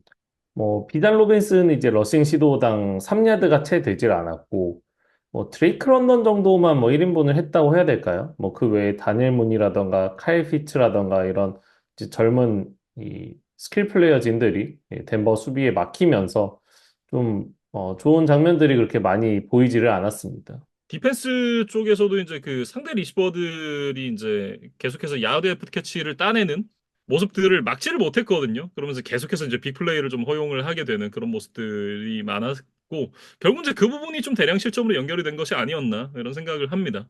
그나마 이제 지난 경기 좀 안 좋았었던 구영애 선수가 51야드 필드골을 포함해서 두 개의 킥을 모두 성공을 했던 것은 뭐 저희에게나 뭐 펠컨스에게나 뭐 조금 다행스러운 소식이 아니었나 뭐 이런 생각을 해보고 음, 펠컨스는 이제 승리에 대한 가능성이 이제 거의 사라졌던 이 4쿼터 중반에 이 신인 쿼터백 마이클 페닉스 주니어에게도 기회를 주었어요. 그래서 이 페닉스 주니어가 한 두 드라이브 정도를 책임을 졌었는데 앞서 뭐 한 경기에서 잠깐 모습을 드러낸 이후에 지금 시즌 두 번째 출장이었습니다. 근데 이번에도 이제 득점을 만들어내는 데는 좀 실패를 했어요. 네, 그래서 뭐 사실 워낙 제한된 기회, 그다음에 이제 제한된 상황이었기 때문에 뭐 득점을 했냐 안 했냐로 뭐 페닉스 주니어의 퍼포먼스를 판단하기는 좀 어려운 것 같습니다. 근데 어쨌든 뭐 이러한 상황에서라도 조금씩 경험을 쌓는 게 장기적으로는 어떻게든 도움이 될 거라고 생각을 해야겠죠. 결국은 이제 마페주를 뽑은 시점에서 어느 시점에선가에는 마페주를 선발로 쓰겠다라는 그게 있는 거잖아요. 그것도 1라운드 픽을 태워서 이 선수를 뽑았을 때는. 그런 부분들을 생각을 해보면, 뭐, 이렇게라도 조금씩 이제 경험치를 쌓게 하는 건 굉장히 좋아 보입니다.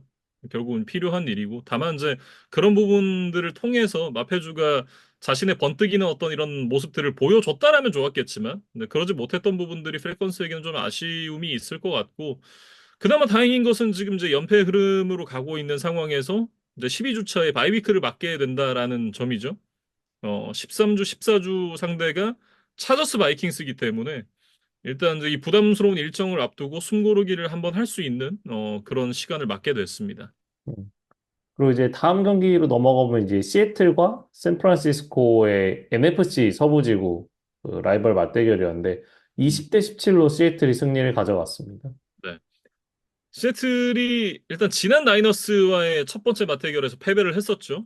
그 패배를 서력하는 데 성공을 했습니다. 그리고 이날 경기를 통해서 5할 승률을 복귀하는 데 성공을 했습니다. 팽팽하게 이제 흘러가던 경기 흐름이었는데 결국에는 그 4쿼터 막판에 승부가 갈렸었거든요. 이 4쿼터 2분 반 정도를 남기고 이제 자기 진영 20야드 지점에서 시애틀이 마지막 공격 기회를 잡았었는데 사실 이제 넉 점을 뒤지고 있었기 때문에 필드골로는 뭐 답이 나오지 않는 상황이었고 반드시 터치다운이 좀 필요했었어요. 그래서 사실 그 앞선 공격에서 상대 진영까지 넘어가 놓고도 서드 앤 원, 포스 앤 원에서 이제 잇따라 러싱 공격을 시도했다가 이제 막히면서 턴 오버를 했었던 이 시애틀 입장에서는 마지막에 이제 어떻게 좀 공격을 풀어가야 할까 좀 고민이 많았을 텐데 이 지노 스미스에게 전적으로 좀 의지를 하면서 플레이를 풀어가기로 했고 그 작전이 결과적으로는 좋은 결과로 이어졌습니다.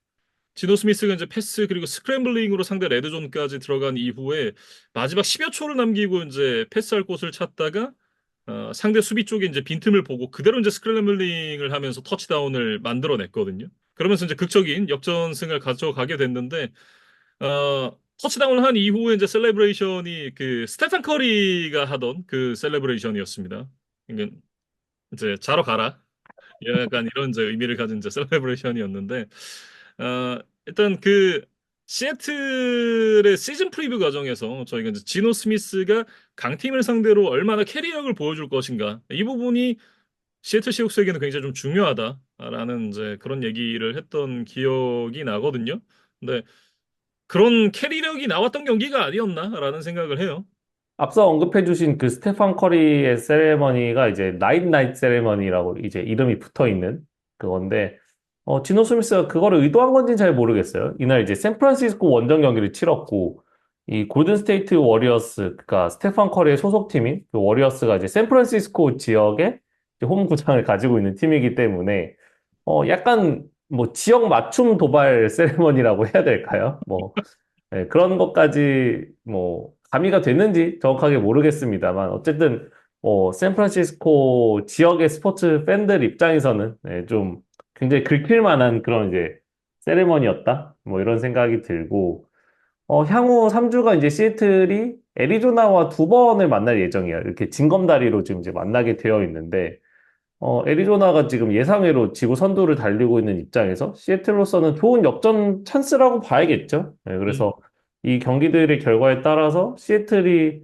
지구내 주도권을 한 번에 지금 잡아올 가능성도 여전히 있기 때문에 일단 홈에서 치르는 다음 주 양팀의 1차전에서 좀 기선을 제압하는 것이 중요해 보입니다.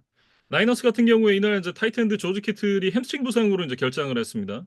어, 확실한 이제 그 차를 하나 떼고 경기에 임할 수밖에 없었던 점에서 좀 상황이 좋지 않았다라고 얘기를 해야 될 것 같은데 뭐 이날 뭐 크리스천 맥카프리가 또 한번 뭐 100스크리미지 야드 넘겼고 뭐 리시버 자완 제닝스도 91야드의 터치다운 하나를 기록을 하긴 했습니다만 마지막 순간에 결국 이제 승리를 놓치면서 다시 연승이 끊기고 말았습니다. 그러면서 이제 나이너스 역시도 5승 5패 5할 승률로 내려앉게 됐는데 나이너스의 선수들이 좋은 퍼포먼스를 보여주고 있는 것과는 별개로 나이너스가 굉장히 좀 위험한 상황에 빠져 있다.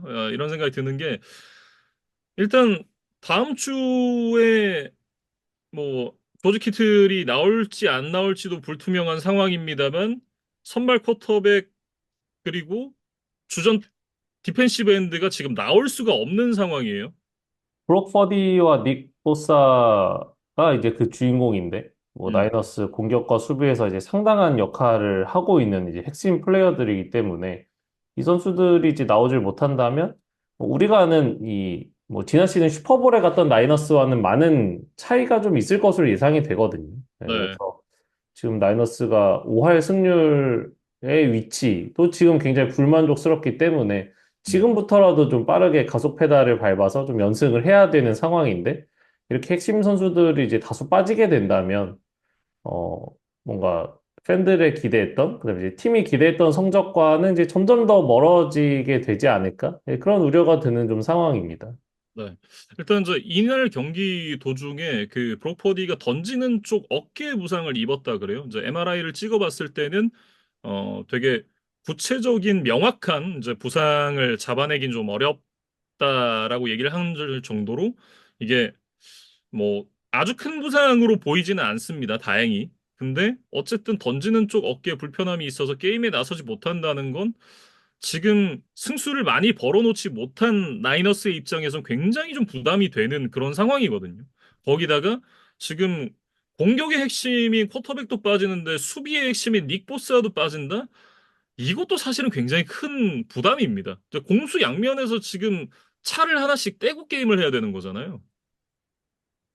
그러니까 이날도 이제 그 경기 마지막 순간에 지노 스미스의 터치다운을 허용을 할 때 카메라가 이제 그 사이드라인에 물러나 있던 닉 보사를 보여주더라고요. 음, 그러니까 아마도 닉 보사가 이 플레이에 있었다면 뭐 결과가 좀 다를 수도 있지 않았겠느냐라는 뭐 이야기를 좀 하고 싶었던 것 같아요. 현지 방송사에서는. 네, 그러니까 그 정도로 이제 닉 보사가 빠졌을 때 분명히 나이너스 수비에 구멍이 지금 크게 나고 있는 상황이기 때문에 음, 다음 주 경기, 뭐, 그 다음 주 경기까지 계속해서 좀, 기대보다는 좀 걱정 어린 시선으로 나이너스 경기를 좀 지켜보게 되지 않을까 싶습니다. 네. 이렇게 부상자가 많은데도 5할을 유지하고 있다라는 것 자체가 정말 대단하다라는 생각도 드는데, 어, 사실은 이 팀의 어떤 선수단의 뎁스 정말 저희가 if라는 걸 붙이는 게 무슨 의미가 있느냐라고 얘기를 항상 하지만 정말 이 선수단이 다 건강했을 때 갖고 있는 포텐셜은 지금 보여주는 것보다 훨씬 위라는 생각이 들거든요. 네, 이 팀이 갖고 있는 잠재력이 시즌을 치르면서 계속해서 부상자가 나오는 탓에 뭔가 보여지지 못하고 있다라는 건 뭐 NFL을 좋아하는 사람으로서 굉장히 좀 아쉬운 부분인 것 같습니다. 다음은 이제 캔자스시티 칩스와 버팔로 빌스의 맞대결입니다. 30대 21로 빌스가 승리를 가져갔습니다. 이게 저희가 생각할 수 있는 AFC 챔피언십의 주요 시나리오 중 하나죠.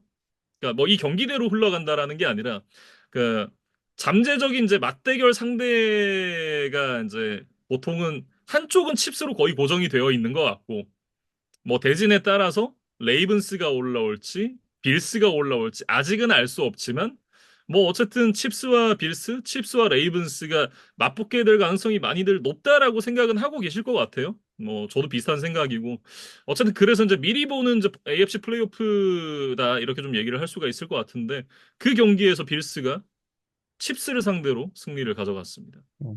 그러면서 이제 끝나지 않을 것 같았던 칩스의 전승 행진도 이제 끊겼고, 빌스가 이제 그 주인공이 됐는데, 사실은 뭐 빌스 이야기를 할 때 항상 플레이오프에서 칩스에게 이제 막혀서 계속해서 떨어지고 뭐 좌절을 겪고 있다라는 이야기를 뭐 반복적으로 드렸습니다만 음, 정규리그 맞대결에서는 오히려 빌스가 칩스를 압도하고 있는 최근의 트렌드예요. 그래서 맞아요.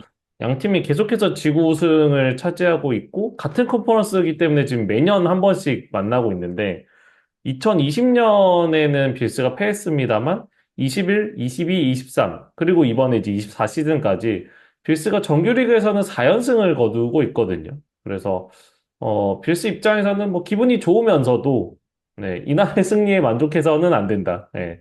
결국에는 중요한 이 플레이오프 무대에서 칩스를 꺾는 것은 아직은 뭐 빌스에 남아있는 좀 지상 과제다. 네, 그렇게 좀 이야기를 해야 될 것 같습니다. 네. 이날 결국 이제 그 앨런이 보여줬던 크랙 플레이가 승부를 갈랐다라고 얘기를 해야 될 것 같은데 4쿼터에 이제 2점 차 리드를 잡고 있는 상황에서 상대 수비의 태클을 이겨내면서 26야드짜리 러싱 터치다운을 만들어냈었던 조시 앨런이었거든요. 이게 이미 이제 상대 필드골 레인지까지 들어가 있었고, 포스 앤 투 상황이었으니까, 사실은 안전하게 필드골을 차서 리드를 이제 5점으로 벌리고, 마지막 수비에서 터치다운만 주지 말자라는 약간 이제 안정적인 마인드로 경기에 임해도 전혀 뭐 문제가 되지 않는 상황이었고, 어쩌면 그게 더 확률이 높았을지도 모를 일이거든요. 근데 이제 빌스가 이제 워낙 큰 무대에서 칩스에게 마지막 순간에 좀 무너졌던 경험이 많았고 상대 쿼터백이 패트릭 마홈스기 때문에 어, 어떻게든 좀 투포제션으로 경기를 벌리는 것만이 우리의 승리 확률을 극대화하는 유일한 방법이다라고 좀 극단적으로 생각을 했던 것 같아요. 네, 그래서 어, 벤치에서도 그런 작전이 나왔고 조시 앨런도 그 기대에 부응을 하면서 네, 칩스에게 어떤 반전의 기회를 주지 않고 스스로의 힘으로 경기를 끝냈다는 것이 빌스 팬들에게는 굉장히 좀 기분이 좋은 어떤 결과지 않았을까? 네, 그런 생각이 좀 들었습니다.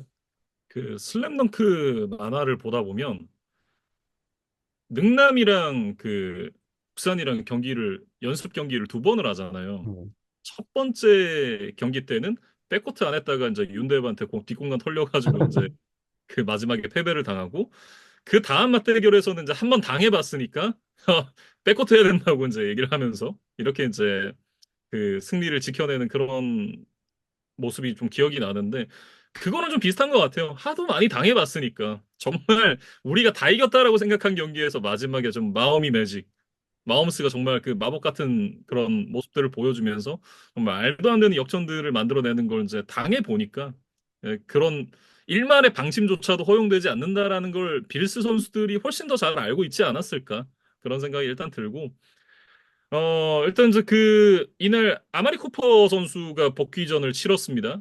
2번의 캐치밖에 없긴 했습니다만 2개 모두 정말 쉽지 않은 캐치를 또 성공시켰던 그런 점에서 본인의 클래스가 여전하다는 걸 좀 보여줬다라는 생각이고 2개의 캐치인데 야드는 55야드였어요.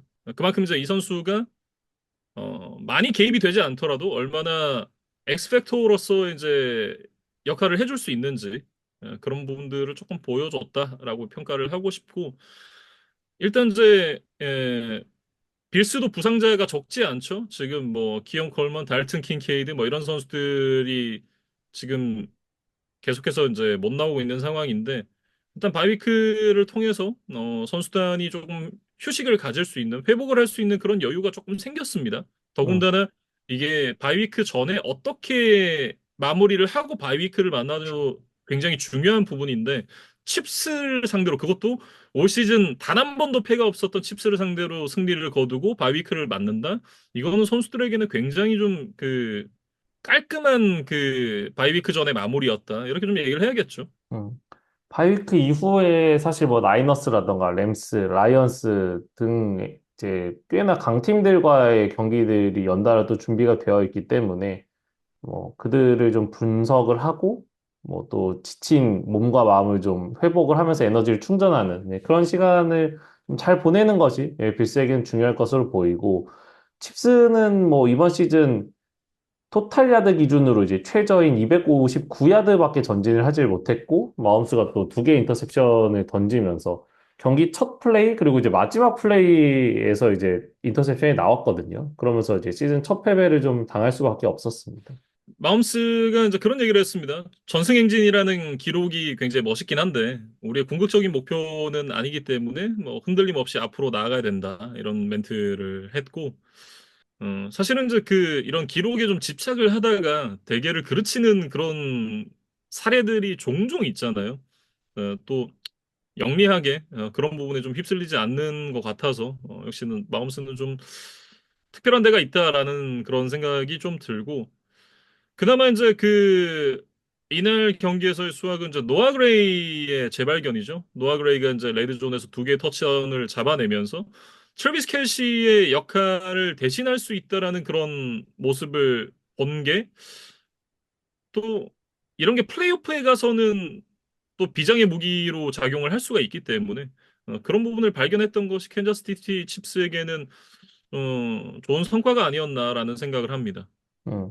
그러니까 아무래도 리시버들이 뭐 홉킨스를 최근에 영입하기는 했습니다만 어쨌든 좀 스피드가 좋은 선수들 위주로 구성이 되어 있기 때문에 이런 레드존에서는 사실 그동안 트래비스 켈시에게 좀 많은 부분 의지를 해왔던 것이 사실이거든요. 근데 음.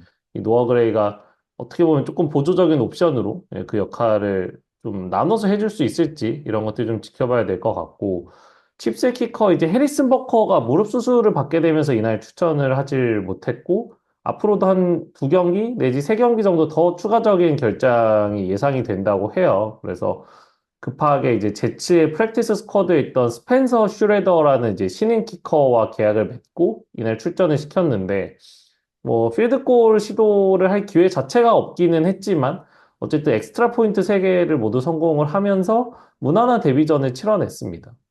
전승 기록이 깨지긴 했습니다만 일단 1번 시드는 또 지켜야 되는 칩스잖아요. 버팔로 빌스가 캔자스시티 칩스보다 한 경기를 더 치른 상태에서 지금 반 게임 차거든요. 근데 헤드 투 헤드 경기에서 이제 승리를 거둬갔기 때문에 사실은 이제 버팔로 빌스가 똑같은 성적을 기록을 하면 더 앞서게 되는 거잖아요. 그런 측면에서는 캔자스시티 칩스에게는 이제 1패는 했지만 더 이상의 1패는 좀 용납이 되지 않는 그런 상황이 됐습니다.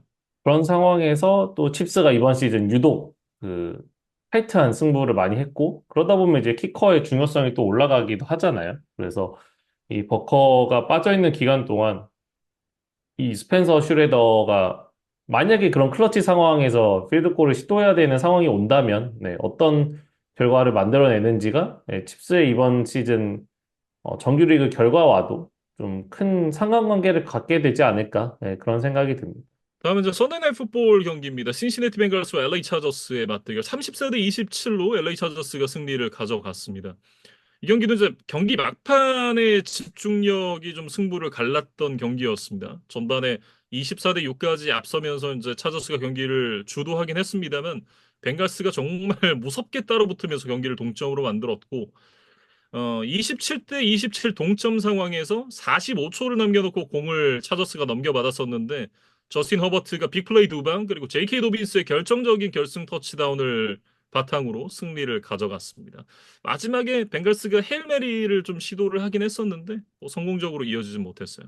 파저스가 이제 기존에 뭐 앤서니 린 감독이라던가 뭐 브랜든 스테일리 감독 체제 하에서는 좀 중요한 상황, 그다음에 접전인 상황에서 결국에는 뭔가 일이 잘 풀리질 않으면서 아쉽게 패하는 좀 그런 경험들이 좀 많았었던 팀이었거든요. 음. 그래서 사실 현지에서도 이제 그런 부분에 대한 지적들이 많이 있었는데 이 하바 감독이 오고 나서는 그런 면들이 좀 개선이 되면서 차저스의 성적도 좀 그에 맞춰서 좀 좋아지고 있는 게 아닌가 싶습니다. 네. 저희가 그 작년 재작년까지만 하더라도 원 포지션 게임에서 가장 약한 팀이 차저스다 뭐 이런 얘기를 많이 했었잖아요.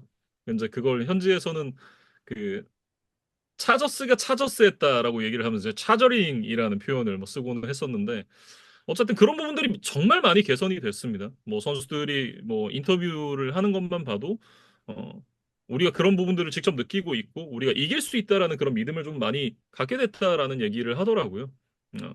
더군다나 이제 어 예전 같았으면 3 포지션까지 벌어졌었다가 이제 동점이 됐을 때 이런 부분들이 결국은 그 선수단이 무너지는 어떤 요소로 작용을 하면서 경기를 내주고 이런 부분들이 많았었는데 어, 물론 이제 그런 부분들에 대한 개선은 여전히 필요하긴 하지만 어쨌든 마지막에 승리를 가져갔다라는 것 자체는 글쎄요, 굉장히 좀 의미가 있다라고 얘기를 해야겠죠. 그리고 이제 앞서 볼티모어 리뷰 때도 말씀드렸지만, 이제 다음 주에 LA 차저스와 볼티모어의 또 하바볼이 있잖아요. 그래서 음, 뭐, 차저스가 지금 최근에 아주 기세도 좋고, 이 짐 하바 감독 입장에서는 이제 과거 슈퍼볼 패배를 나름 또 복수할 수 있는 기회를 약 10여 년 만에 또 맞게 됐습니다. 네. 벤갈스는 사실상 이 경기를 통해서 올 시즌 끝났다고 봐야겠죠. 물론 아직 뭐 가능성이라는 게 남아있긴 합니다만, 현실적으로 봤을 때는 플레이오프 진출은 아주 많이 어려워졌다라고 좀 얘기를 해야 될 것 같고, 가장 아쉬운 건 이제 그, 앞서 이제 차저스 얘기를 하면서 계속 원포제션 게임에서 진다라는 얘기를 했었는데, 올 시즌 한정으로는 벤갈스가 그렇습니다. 원포제션 게임에서 계속 져요.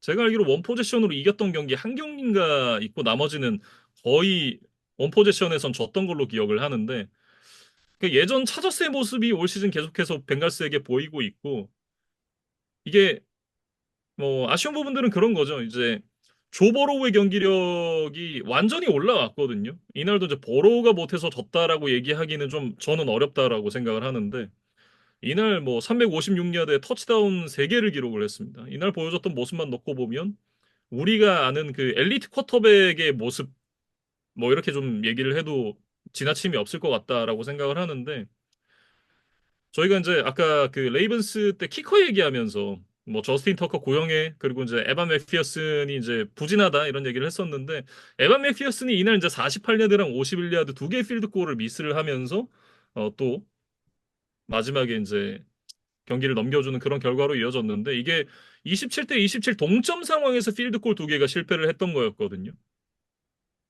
특히나 이게 올 시즌 이 경기뿐만 아니라 올 시즌 필드골 성공률 자체도 낮지만 에반 맥피어슨이 정말 강점이 있었던 건 뭐 앞서 말씀드렸던 동점 상황 그리고 이제 경기를 동점으로 끌고 갈 수 있는 이런 클러치 상황에서 장거리 필드골을 정확하게 성공시키는 게 이 선수의 장점이었잖아요.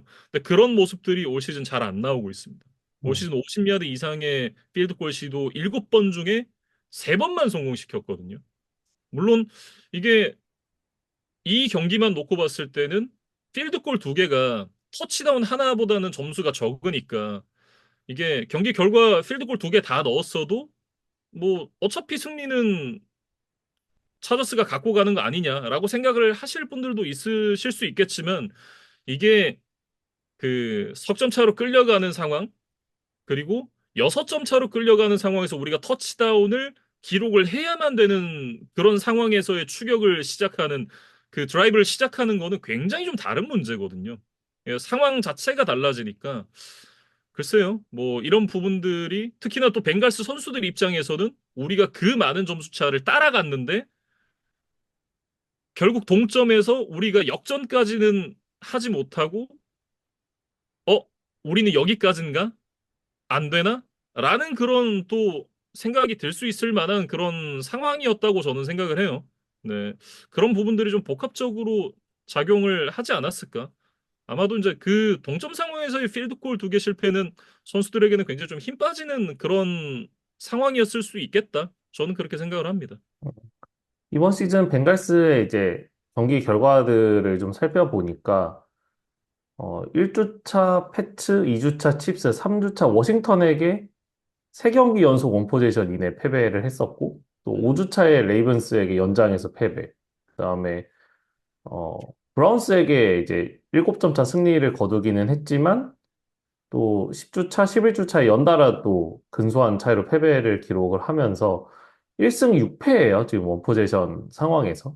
그러니까 음. 그만큼 뭐, 어떻게 보면 그 중에 한 절반 정도만 이겼어도 순위는 지금과는 또 많이 달랐을 거거든요. 네, 그래서 벵갈스 입장에서는 그런 것들이 좀 두고두고 아쉬운 시즌이 되지 않을까. 네, 시즌을 돌이켜 봤을 때 그런 생각이 들고, 어쨌든 버로우가 뭐 다른 선수들에 비해서 좀 커리어를 늦게 시작한 편이잖아요. 대학 생활을 좀 오래 했기 때문에. 그래서 뭐 커리어 초기에 또 슈퍼볼까지 진출하면서 팀의 그다음에 도시의 또 영웅이 됐던 순간들도 있었지만 약간 지금 뭐 전체적인 커리어로는 좀 부침을 겪고 있는 시기가 몇 년 이어지고 있다. 이런 것들이 좀 아쉬운 상황입니다.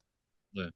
그러니까 뭐 석사까지 하고 왔으니까 이제 나이가 좀 많은 상태에서 왜 그때 LSU에서 내셔널 챔피언십을 우승했을 때 그때 이제 하이즈먼 트로피를 받았었잖아요. 그때 하이즈먼 트로피 수상자의 나이가 NFL MVP였던 라마 잭슨보다 많다라는 게 굉장히 좀 화제가 됐었던 기억이 나거든요. 네, 그만큼 이제 나이가 많은 상태에서 들어왔고 그리고 이제 뭐 루키 컨트랙트가 이제 마무리가 되니까 이 선수도 NFL에서 이제 적지 않게 뛰었는데 개인적으로 이제 선수 조보로를 좋아하는 입장에서는 이 선수의 커리어 전성기가 사실은 지금인 거잖아요. 나이대로 봤을 때는. 그러니까 전성기가 좀 낭비가 되고 있는 그런 느낌이 있어서 참 아쉽습니다. 네, 뭐 아무튼 다음 경기로 좀 넘어가 보겠습니다. 마지막 경기였던 먼데이 나이트 풋볼 휴스턴 텍산스와 댈러스 카우보이스의 경기입니다. 34대 10으로 휴스턴 텍산스가 승리를 가져갔습니다. 이날 이제 경기 시작하기 전에 댈러스의 홈구장인 AT&T 스타디움의 천장에서 그 대형 철판 조각이 떨어지는 그런 사고가 생겼다 그래요. 경기장 지붕을 좀 여는 과정에서 문제가 좀 생긴 것으로 이제 밝혀졌는데 다행히 이제 관중 입장 전이었고 그리고 이제 선수단 그리고 스태프들 이런 사람들도 이제 뭐 다치거나 이런 일 없이 뭐 단순한 사고여서 좀 다행이었다라고 얘기를 해야 될 것 같습니다. 이게 그 최근에 넷플릭스에서 이제 마이크 타니슨이랑 제이크 폴이 그 복싱 매치를 했었잖아요. 2분 8라운드 그 경기를 저도 이제 직접 라이브로 봤었는데 그때 뭐 이런저런 뭔가 장치를 설치하면서 뭐 그런 적이 있지 않았겠느냐 그런 생각도 좀 들긴 합니다. 그러니까 뭐 조사 결과 이제 뭐 구조적인 뭐 결함은 없었고 이제 지붕을 열면서 뭐 바람 때문에 그 영향을 받아서 좀 사고가 났다. 뭐 이런 식으로 이제 결과가 나왔다고 하더라고요. 그래서 뭐 앞서 말씀해주신 뭐 복싱 경기도 있었고 또 2026년에 열리는 이 북중미 월드컵의 또 경기장으로도 활용이 될 예정이거든요. 뭐 4강전까지 치러진다고 하니까 꽤나 이제 메인 스타디움 중에 하나로 이제 활용이 되기 때문에 이번 사고를 계기로 좀 전체적인 점검에 좀 들어갔으면 좋겠다 이런 생각이 좀 듭니다. 근데 뭐 이제 NFL과는 조금 이제 동떨어진 얘기긴 한데 이게 타이슨이랑 이제 제이크 폴이 복싱하는 날 그 저희 이제 중계를 라이브로 보면서 이날 뭐 그롱크도 오고 막 이제 좀 유명한 셀럽들도 많이 오고 그랬었는데 그 딱 그 경기장 풀샷을 이제 경기장 전체가 나오는 그 샷을 잡아주는데 사실 이제 그 미식 축구를 볼 때는 그 샷은 잘 안 잡잖아요. 이제 보통 이제 항공샷으로 해가지고 이제 경기장 그 외부에서 그 지붕을 찍는 그런 이제 샷, 뭐 이런 것만 주로 보여주지. 경기장 내부에 이제 관중석이나 이런 거를 잘 잡아주는 모습은 많지 않은데 이걸 딱 잡고 한 바퀴를 싹 돌리니까 와 웅장하더라고요. 네. 음, 왜 그 미국의 팀의 홈 경기장인지 다시 한번 좀 실감을 했던 것 같습니다. 음. 그래서 뭐 대한민국에는 이제 뭐 미식 축구보다는 아무래도 이제 축구 팬들이 이제 훨씬 많다 보니까 아마도 2026년에 월드컵을 통해서 또 AT&T 스타디움을 만나는 한국 팬들도 좀 많을 것 같아요. 그래서 아마 또 흥미롭게 보여지지 않을까. 그리고 NFL과 관련한 어떤 재밌는 에피소드들도 그 기회에 좀 많이 알려지기를 좀 바라는 마음도 약간 있습니다. 네. 어쨌든 이제 다시 저희가 해야 될 얘기로 좀 돌아가면 휴스턴이 완승을 거뒀습니다. 뭐 압도적인 승리였고 조믹슨이 이날 153 스크리미지 야드의 3개의 러싱 터치다운으로 공격에서 가장 빛나는 모습을 보여줬고 수비 쪽에서는 그 데릭 바넷이 상대 추격 의지를 끊는 결정적인 펌블 리턴 터치다운을 또 만들어내는 장면이 있었거든요. 공수 양면에서 조믹슨, 데릭 바넷의 활약이 가장 빛났다. 이렇게 정리를 할 수가 있을 것 같아요. 음. 패스러시를 통해서 이제 쿠퍼러시가 이제 패스를 시도하는 과정에서 그거를 쳐내면서 1차적인 펌블을 유도를 했었던 데릭 바넷이었는데, 그 공이 공교롭게도 이제 댈러스의 다른 선수에게 떨어지면서 완벽한 턴오버로 그 순간에 나오지는 않았어요. 근데 이제 그 공을 잡은 선수가 러싱을 시도하는 과정에서 다시 한번 펌블이 됐고, 그거를 데릭 바넷이 잘 주워내면서 상대 엔드존까지 내달렸거든요. 네, 그러면서 또 상대의 사기를 꺾는 아주 좋은 이제 터치다운이 하나 나왔었고, 휴스턴 입장에서는 이날 이제 40일 만에 복귀전을 치렀던 넘버원 리시버 니코 콜린스가 어떤 경기력, 어떤 컨디션을 보여주느냐에 또 많은 초점이 맞춰져 있었는데, 네 번의 캐치 54 리시빙 야드를 잡아내면서 복귀전 치고는 나름 준수한 활약을 보여줬습니다. 사실은 이제 그 휴스턴 텍산스가 지금 지구에서 유일하게 5할 이상의 승률을 기록을 하고 있는 팀이거든요. 이날 승리까지 이제 7승 4패를 기록을 하고 있는데 아직 뭐 여유가 있는 만큼 굳이 니코 콜린스의 어떤 스냅 비중이라던가 역할을 굳이 많이 끌어올릴 필요는 저는 없다라고 생각을 하고 콜린스가 없어 봤잖아요. 콜린스가 없는 상황에서 얼마나 좀 힘들었는지를 체감을 해봤기 때문에 지금 니코 콜린스를 얼마나 건강하게 플레이오프까지 끌고 갈 수 있느냐 저는 그런 부분들이 훨씬 더 중요하다라는 그런 생각이 들고 사실 이제 스테펀 딕스가 부상을 당해서 이제 올 시즌은 더 이상 뛸 수가 없습니다. 뭐 콜린스는 돌아왔지만 딕스는 이제 돌아올 수가 없기 때문에 있는 콜린스를 어떻게 잘 간수하느냐 이 부분이 중요하다 그렇게 정리가 가능할 것 같아요. 음. 반면 이제 댈러스 이야기로 넘어가 보면 이날도 이제 쿠퍼 러쉬가 주전으로 나섰는데 밸런스가 지금 시즌 뭐 반환점을 돈 시점에서 홈 경기 승리가 아직 한 번도 없었어요. 그래서 뭐 플레이오프 진출이나 뭐 순위 싸움 이런 걸 다 떠나서 일단 홈 팬들에게 좀 승리를 선물하는 것이 좀 지상 목표가 아니었을까 싶은데 이날도 결국에는 대패를 당하면서 홈 팬들의 기대감을 충족시키지는 못했습니다. 댈러스 팬들께서는 좀 긁히실 수도 있는 멘트일 수도 있지만 진짜 똥꼬쇼를 하면서 어쨌든 홈 첫 승을 하겠다라는 게 진짜 뭐 페이크 펀트 시도하고 약간 이런 것들은 정말 강팀들은 잘 안 하잖아요. 물론 강팀들도 간간히 할 때가 있긴 합니다만 보통은 이제 요거 한번 잡아보자라고 하면서 이제 정말 준비를 해가지고 오는 게 그런 전략들인데 그런 변수를 뭐 시도했음에도 결국 이렇게 이제 좀 대패를 당할 수밖에 없었다는 게 댈러스의 현 주소가 아닌가라는 생각이 들고 어쨌든 이제 그 경기 내내 추격을 해야 되는 입장에서 다른 선수도 아닌 쿠퍼 러쉬가 50번이 넘는 패스를 해야 됐던 그런 점들은 결국 이제 댈러스가 갖고 있는 승리 플랜과는 조금 거리가 멀지 않나 이렇게 보여집니다. 뭐 러닝백 카본테 터핀이 이제 좋은 페이크 모션으로 아마 제프 오쿠다였나요? 그 상대 수비를 벗겨내고 빈 공간을 만들어서 이제 빅플레이 터치다운을 만드는 장면은 멋있긴 했습니다만 그것을 제외하면은 댈러스 공격에서 그렇게 기억에 남는 순간은 없었던 것 같아요. 네, 그리고 이제 마지막으로 키커 이야기를 좀 해보면 이 댈러스의 키커 브랜든 어브리에게는 좀 이래저래 씁쓸한 하루가 됐을 것 같은데 일단은 이제 지난 시즌부터 데뷔해서 댈러스의 키커로 뛰면서 이 홈구장인 AT&T 스타디움에서는 필드골을 100% 성공을 해오고 있었거든요. 근데 이제 이날 아마 40야드로 기억이 되는데 이렇게 길지 않은 거리를 실패를 하면서 홈구장 첫 실축을 기록을 했고 그 다음에 이제 또 경기 중에 역대 2위 기록을 가지고 있는 이 브랜든 어블리가 역대 3위에 해당하는 이제 64야드 필드골을 성공을 시키는 장면이 있었어요. 근데 이게 공교롭게도 상대 페널티가 겹치면서 뭐 팀 입장에서는 당연히 이제 퍼스트 다운 갱신을 통해서 터치다운을 노릴 수밖에 없으니까 이 어블리의 기록이 공식 기록으로는 이제 남지를 않게 됐습니다. 그래서 팀 입장에서는 뭐 어쩔 수 없는 선택이었습니다만, 뭐 키커 개인으로서는 좀 자신의 그 초장거리 필드골 기록이 하나 인정받지 못한 거는 또 아쉽지 않았을까? 네, 이런 생각이 좀 들었어요. 마무리를 짓기 전에 이제 한 가지 좀 대형 소식이 나와서 이거는 좀 정리를 하고 마무리를 해야 될 것 같아요.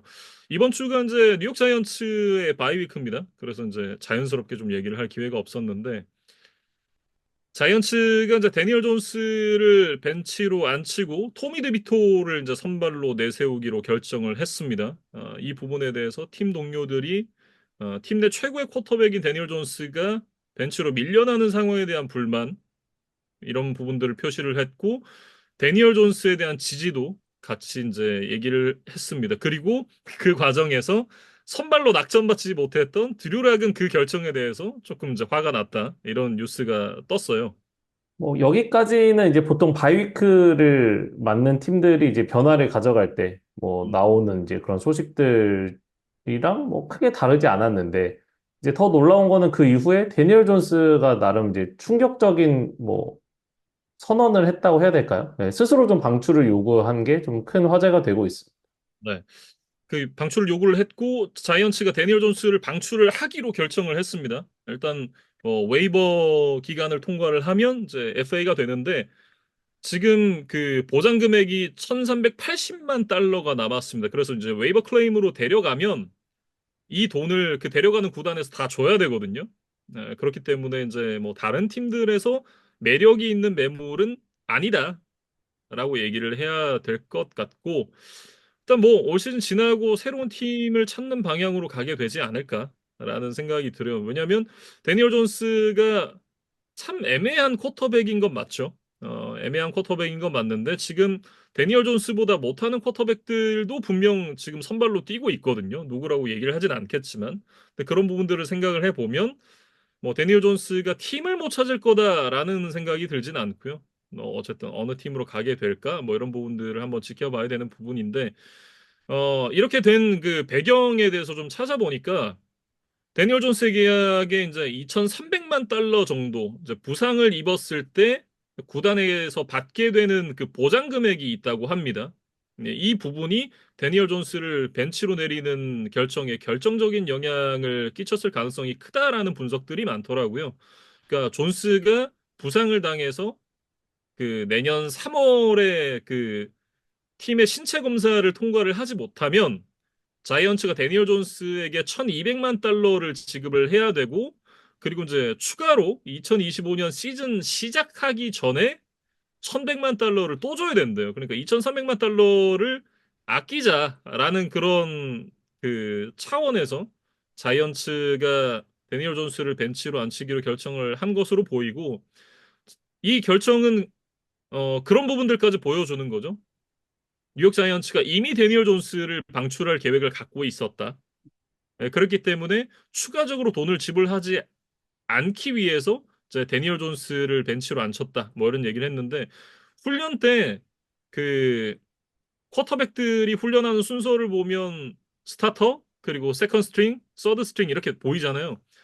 데니얼 존스가 네 번째까지 내려갔었다 그래요. 아마 그런 부분들이 어, 좀 자존심이 긁히는 일이 아니었겠느냐라는 생각이 들고 뭐 어쨌든 방출이 됐으니까 뭐 그 부분은 이제 마무리가 됐는데 자이언츠가 현재 기준으로 이제 드래프트 픽이 3위입니다. 물론 이제 이 시즌이 끝날 때쯤에 순위가 어느 정도 변동이 있을 수 있겠습니다만 높은 픽을 갖고 갈 거 자체는 굉장히 좀 유력해 보이거든요.